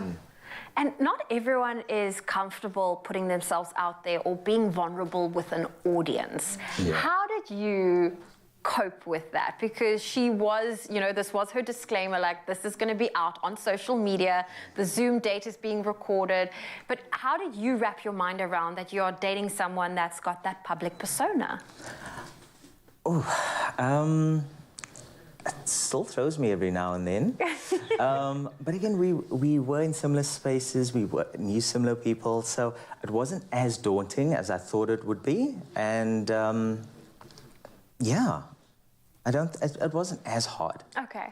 I think for me, again, it's just you've got an audience and you've got this person that you're going to meet, and the narrative for gentlemen especially is like, don't give away red flags. So you've got this thought of fighting between, okay, you have to and you want to be yourself, but you don't necessarily want to give too much away just in case you scare them off, you know. But I think obviously having the online moment for you must have obviously helped that transition and helped you to kind of just be the Antonio Chetty that everybody kind of knows. Was that the case for you? Did you still feel like there was a few things that you wanted to kind of like hide away in that moment? No, look, I mean, going into this, I knew what I was going for, or lost my train of thought there. Yeah, I think the idea was just to be as open and honest as possible. Yeah. What I was looking for in a relationship, what I was looking for from the future, and that's what I went in with. And that worked for me. And it's beautiful that the two of you found each other, because, I mean, the pandemic started in 2020. We are now in 2022, and the two of you are still going strong. What we want to know is, how is it now that lockdown, the restrictions are lifting? You know, we now focusing on like life as post-pandemic. How have you found your relationship going from being in that little bit of a bubble to now, you know, fully emerging into life as we now know as the new normal? It's so interesting because we've been together for about 2 years now, and still now I'm meeting people that I didn't even know existed. There's groups of friends that I'm meeting now. There's family that I'm meeting now only. I think that there's definitely a positive with being in that bubble for a little bit longer, because you sort of get to build that foundation and connect on different levels. But it's really strange knowing that I've been a part of his life for 2 years and I'm now only getting to meet friends because of the lockdown. Yeah, look, before we go though, I have to ask the both of you, because I think it's the fact that, yes, we love love and we love giving encouragement to Mzansi, and you guys are literally an inspirational story when it comes to finding love in the most peculiar situations. What advice do you maybe have just for couples in general, or people that are trying to find that connection? Maybe some advice where what they're doing currently is something that they can change. I mean, you went and did something completely different to find love. What advice do you have for Mzansi, just in terms of finding that connection, finding their flame? Yeah, for me, I'd say that the most important thing is to know who you are, know what it is you want, be honest with yourself about that before you go and seek love or validation or whatever it is outside of yourself. It's so important to know who you are. Absolutely love it. Yeah. Antonio, from you? Apart from shooting your shot? I think communication is probably the most important thing. Relationships aren't easy. There are ups and downs, but finding a way to listen and hear what your partner has to say, yeah, has really worked for us. Oh, well, listen, just looking at the two of you, you know, this is so, so special. Thank you for joining us on the show and also sharing your beautiful journey. And we just wish you strength to strength with the years to come. So thank you for joining us. Thank you. Is the engagement going to be online as well? Soon? Okay, never mind. Too soon. Ignore Wild. How dare you? We'll wait for it. Fine. Mzansi, thank you so much for joining on this incredible conversation. The magic is going to continue again. Guys, thank you so much again for being vulnerable in front of the TV and in front of us, because that's something that we always do appreciate, and it's definitely inspired everybody out there. You're looking for love, continue to watch your Feel Good Breakfast Show, and here's some inspiration as well, coming from a beautiful talent standing by. Oh, we're feeling all the love this morning. Well, Julian Place is back and he's joining us in studio for a soulful indie rock performance. Here he is with a cover of Bruce Springsteen's Dancing in the Dark. Take it away. Get up in the evening and I ain't got nothing to say. I come home in the morning, I go to bed feeling the same way. Ain't nothing but tired. Man, I'm just tired and bored with myself. Hey there, baby, I could use just a little one. Can't start a fire. Can't start a fire without a spark. This comes for her. Even if we're just dancing in the dark.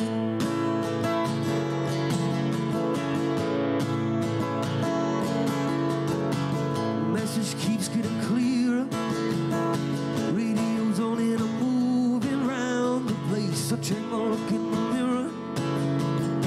Wanna change my clothes, my hair, my face. Man, I ain't going nowhere. Man, I'm just living in a tomb like this. There's something happening somewhere. Baby, I just know there is. Can't start a fire. You can't start a fire without a spark. This comes for air. Even if we're just dancing in the dark.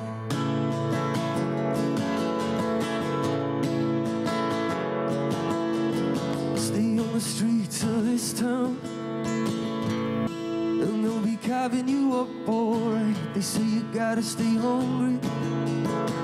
Hey baby, I'm just about stopping tonight. I'm dying for some action. I need a love reaction. Come on baby, give me just one. Can't start a fire. Worrying about your little world falling apart. This goes for hire. Even if we're just dancing in the dark. Can't start a fire. Sitting around crying over a broken heart. This goes for hire. Even if we're just dancing in the dark.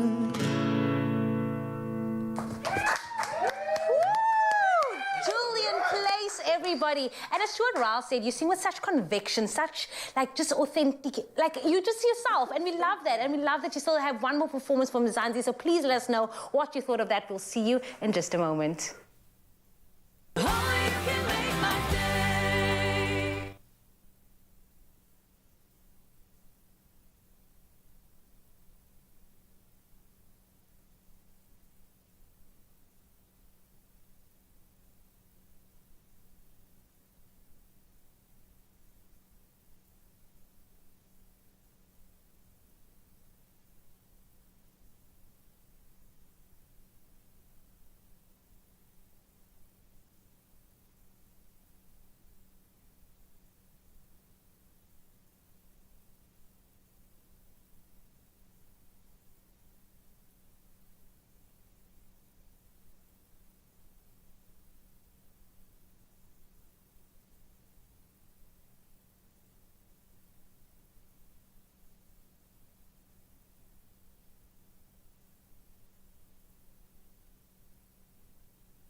Join Expresso this autumn for a chance to win one of 6 Plascon vouchers, each to the value of 5,000 Rand. With nature's own forests, fields and beaches inspiring Plascon's new color combinations, tell us how you would color your life. Answer our weekly social media question and find the terms and conditions on expressoshow.com. So, color your life with 5,000 Rand Plascon paint vouchers to be won this autumn on Expresso.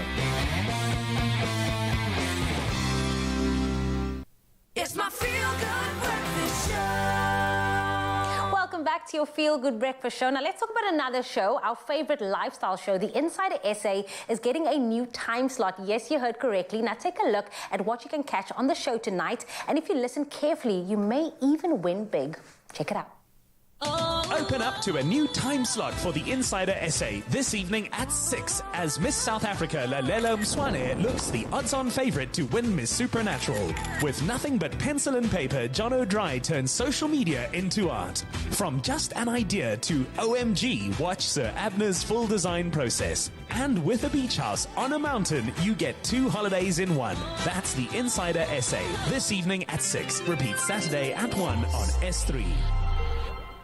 Do yourself a favor and set those reminders. You also stand a chance to win a quick 500 Rand. Now, all you need to do is visit the Insider SA Facebook, Twitter, and Instagram page and answer this simple question. What day, time, and also channel does the show air? Very simple. Remember to include that hashtag, the Insider SA. Now, remember those terms and conditions do apply and can be found on the insidersa.co.za.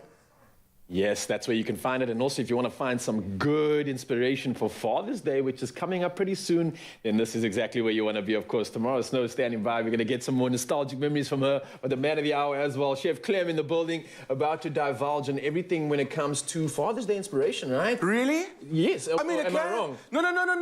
No. I believe it can be. Because the thing about preparing for big events is the preparation and the practice. Okay. This is good practice. Okay, good. Right, good. but we I need that. I just needed some inspiration, but I think this is inspiration for anything, right? Anything, yes. Especially for weekday meals. I feel like this weekend was amazing, by the way, the weather in Cape Town.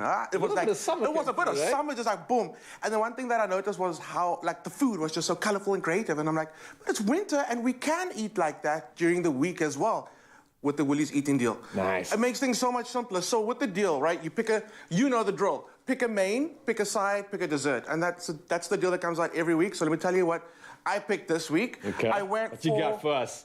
Country roast chicken, because I mean these chickens that are in the bag that are already marinated and brined are just everything, okay? So, country roast chicken is already in the air fryer, Raul. I was going to ask you because I don't see any pans or pots here. What's happening? You know what? There's so much convenience nowadays in the kitchen that you don't need all like a million different pieces of equipment. Just get it, air fryer. All of it right here. In the air fryer. Boom. Okay, chicken's already in there and it's done. Yeah. For my side, I've gone for the baby potatoes. I'm creating that like Sunday roast vibe like during the week. Okay. So you got to like get your that. potatoes and your meat in there. And then chocolate mousse for dessert. Yeah. Right, Raul. In the Instant Pot air fryer is your chicken. Can you take it out for me? You Is it already I got some tongs for you. What? You can grab that. Woo. So are you... If you had to rate your cooking skills... Oh, Raul's having a little party on his own. Party on my own. Yeah. No, my but goodness is. It looks so and delicious. You can put a whole chicken in it. That's just the beauty for me. That is all right. Absolutely. Am I keeping it here? Am I putting it on a plate? You can pick a plate. You either got that purplish plum plate or you got the black little... Yeah, let me use And you got tongs there for you. You can do that. So if you had to rate your cooking skills from 1 to 10, 10 being amazing, where do you sit on the... I would say 7.5. I think my partner, Antonio, would agree with me. My friends, family, probably not so much. Okay, and Antonio, if you had to say Antonio's skills, 1, we're calling everyone out. Antonio, 1 to 10, where does he sit on the scale? He's a 9. Antonio, thank you for coming. It's okay. Antonio, can you come into the... No, it's fine. It's okay. It's okay. So, this is what I love about this deal is it turns anybody into like an immediate 10. Okay. Because all the preparation is done for you. You just come in and do the finishing touches and you take all the credit. All the credit. I like that. You see, that's what cooking's actually about. Guys, I actually can't cook. I actually come in and I pretend to do stuff and then I just... No. I can. I don't know. Okay, so chicken's done. Raul, what I'm going to ask you to do is you've got the baby potatoes in front of you. Yes. Can you pop that in? One thing I've done is there's butter in there and I've taken the butter out. This went to the microwave just to melt. So when the potatoes come out, we're going to finish it with a little bit of... It's a little over again. Exactly. Do you want to do that for me? Yeah. So we've got the malted butter and we've got some, like a herby sprinkle. Voila. So we're going to go butter first on our roasted potatoes. Okay. And I love baby potatoes in the air fryer. There's something about the way that they get that skin like... It's not 100% crispy, but it just gets a texture of its own. Yeah. And the inside is just like fluffy mashed potatoes. Yes, please. So it's like, it's yes, please, from the beginning to the end with it. It's so delicious. A little bit of herbage. There we go. And this is what you would do at the table. This is to really emphasize. It's like that show. You've done it. Yeah. It's like that flambe moment. You know what? And if you wanted to flambe your baby potatoes, go ahead. So this is done. So you've got your roast chicken, you've got your potatoes, quite nice. You can build it up like a nice salad, and that's great. That'll feed a family of 4 perfectly. Yeah. But a family meal is not done without some dessert, especially if you want to replicate like a weekend vibe. Yeah. So chocolate mousse, the icon, okay? Chocolate mousse, and we're gonna like zhuzh everything up. So we got a martini glass. So you got some spoons in your little dish over there.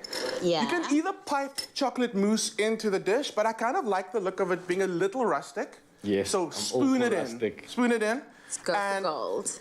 Chocolate mousse is quite rich. You don't need a lot. Yeah. But that's also not me saying you shouldn't have a lot. Because it's delicious. It's great. And it's mostly air, right?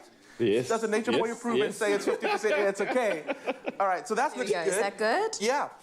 Then it's all about, now you've got your dessert, you've got your base, which is your chocolate mousse. You want to, like, again, like I said, just like take it to like the next step. We're going to add texture and like a visual appeal. So I've got the chocolate slab for you. Ooh. And then I've got a microplane. So we're going to just finely grate the chocolate over the mousse. You get a bit of that malt flavor from the chocolate, from the chuckles. Yeah. And then that extra chocolatey hit. But it's also texture. So you've got the like very airy, creamy chocolate mousse, but then like a little bit of crunch, no, just like a different crunchier texture. Then you got the microplane. Nice. There we go. You know what I love about this, though, is while all this dessert making is going on, there's actually a meal being prepared in the air fryer, which is making it so convenient, right? I mean, you don't have to worry about anything once it's all sorted up in here. And this is something I want to talk to you about, Mzansi. While obviously tomorrow is getting her chocolate, what would you call that? Is she... Chocolate snow! It's chocolate snow! There we go! Nailed it. Well, she's obviously snowing out that beautiful mix over there. I want to talk to you about the Instant Vortex Air Fryer because it replaces hot oil with superheated circulating air, and this produces the same crunchy taste and texture that makes deep-fried food so good. And that's what we're doing right now with these baby potatoes, as Chef Clem said, getting that nice crispy outside, but also that soft inside. And also, on top of that, it still traps juices inside the crispy coating without the added grease. And that is something we all want. So it's quicker, it's cleaner, and it's healthier. And of course, it's also a whole lot easier. So you're going to wonder how you have ever lived without this beautiful specimen in your kitchen. Well, you're going to get one if you don't have one now. And of course, if you also want to get your hands on these basket of ingredients, then you can head over to woolworths.co.za. And while I'm mentioning that, look at the attention and focus on Tamara's face as she snows the chocolate onto this one. It's amazing. Two things just happened here. You went from a 7.5 to an instant 10. Boom. Well done. Just like and that. the other thing is, did you see me even lift a spatula? This is how you do Monday. Work smarter, not harder. There we go. Well done. You guys created an amazing Absolutely dish. love it. It was quick and easy. Where's Antonio? Antonio, do we get a thumbs up? I don't see. Two thumbs up. He's in the corner. Two thumbs up. Monday. 2 thumbs up, you take it into over 10. And is that as simple as that, right? All these options, everything else, they can be incredibly made. And yeah, just like that. I love it, Chef Clem. Tomorrow, thank you for joining us in the kitchen. You guys have been absolutely exceptional. And yeah, I think we should plate this all together just to showcase how good it all looks. So we've got the chicken right here. Yes, let's put that in front. We've got the baby potatoes. Let's make this all nice and neat. You know that perfect serve. That's what we're talking about. There we go. Okay, I like what you're doing there. While you guys are doing that, I was going to go to some of the other dessert options because I didn't do that just yet. Yeah, go ahead. So we've gone for the chocolate mousse, but you can also go for the Ayrshire yogurts, and these are amazing. Ooh. I feel like it's almost sinful to have it as a breakfast because it tastes so good, but these are amazing. For the other sides, we could have gone with the corn riblets, which we absolutely love, and the salad, and the sweet potato schnitzels.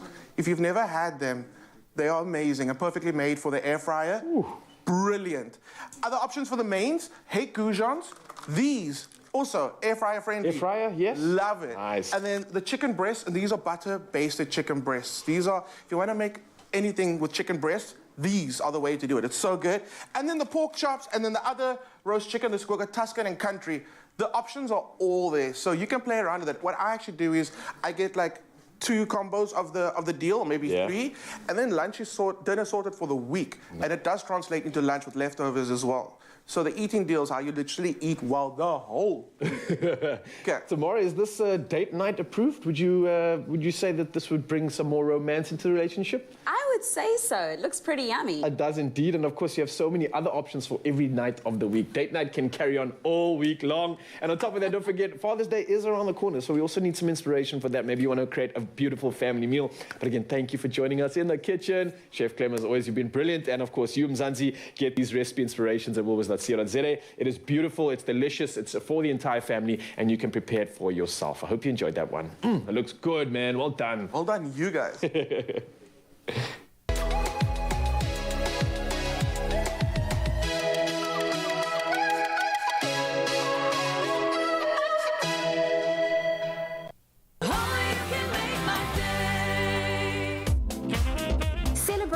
Dads and win.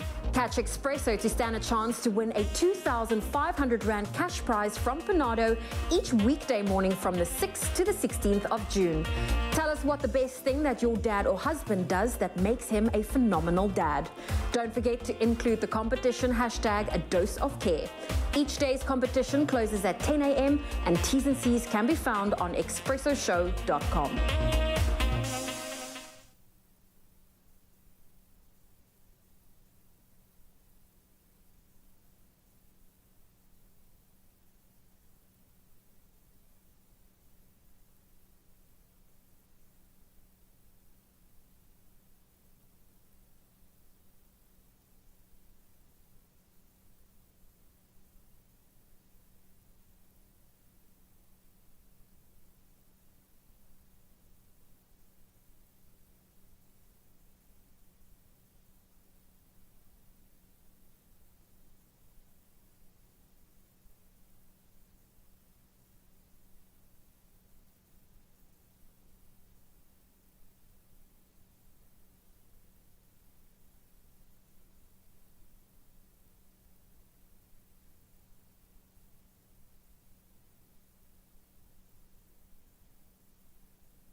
everybody. It's the final few minutes of your Feel Good Breakfast show. Now, you might know our next performer, Julian Place from the alternative rock band he founded, Bryn, but he's gone solo and we are loving it. We are here for this transformation. He's been our special performer for the day, and here he is with one more song, I Forgive You. But before we say goodbye to you, where can people catch up with what you're doing, for the rest of the year? Social media, let us know.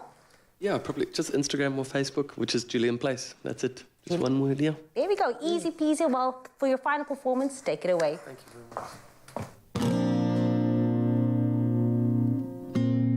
Know how you made it out, though I wonder if you ever really did. I'll still carry all of it with me now. I can never really shake those feelings.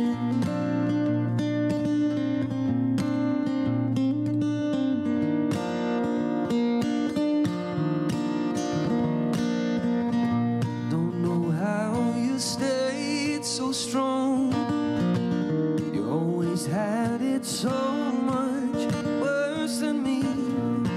Maybe that's why I was so mad at you. You were stronger than I could ever be.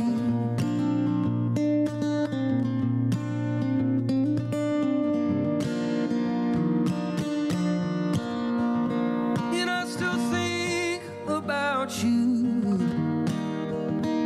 every day and every night. You know I'm not the kind to talk of pain, but I do pray that you're alright. It wasn't your fault, and I forgive you. I wanna leave my past in the past. I think you should too. I think you should too.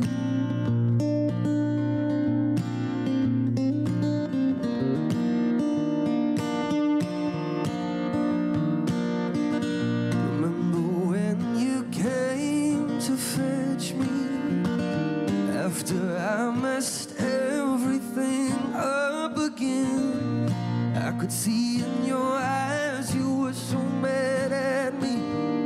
All you said was, I still love you, kid.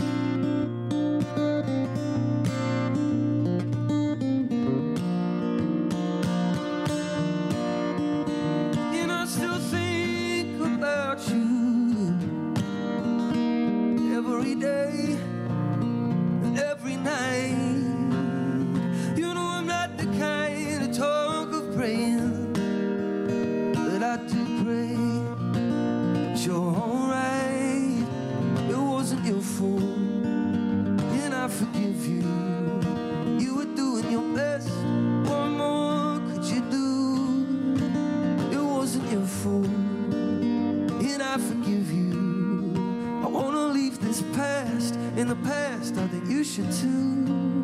I think you should too.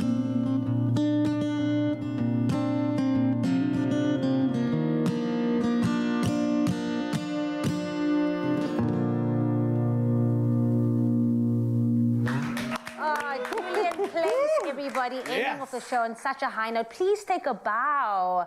I feel like this was his debut today because he's changed his name, but he's here now, Julian Place. Remember to follow him on social media and just stay up to date with what he's doing. Some great, great stuff coming through from Julian Place this morning. Yeah, it is indeed. Of course, we were missing G today. He was potentially going to be back, but he might be back this week, Mzansi. So we cannot wait to obviously speak to him. But of course, come through on our social media and come through on our WhatsApp line. It's 063 408 8863 and come through with those voice notes. We're going to hear from you and obviously continue the conversation because we love it. Yes, and then tomorrow for our health chat, we are speaking about seasonal affective disorder, definitely during this winter season and the change. And then we're going to be asking you, does the change in the season affect your mood? Again, we want you to weigh in, so do send us those voice notes through to that WhatsApp line at 063 408 8863. That being said, you need to stop telling people when they're getting engaged. When are you getting engaged? Hey, Hey, you can't ask that on live TV. You asked the Morris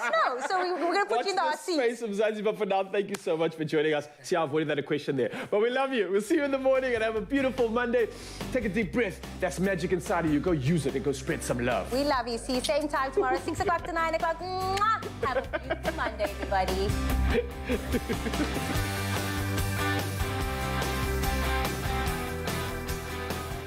Here's to the sweet taste of time off, celebrating the lust of summer, and to family memories made with love by Clover. Another feel-good production.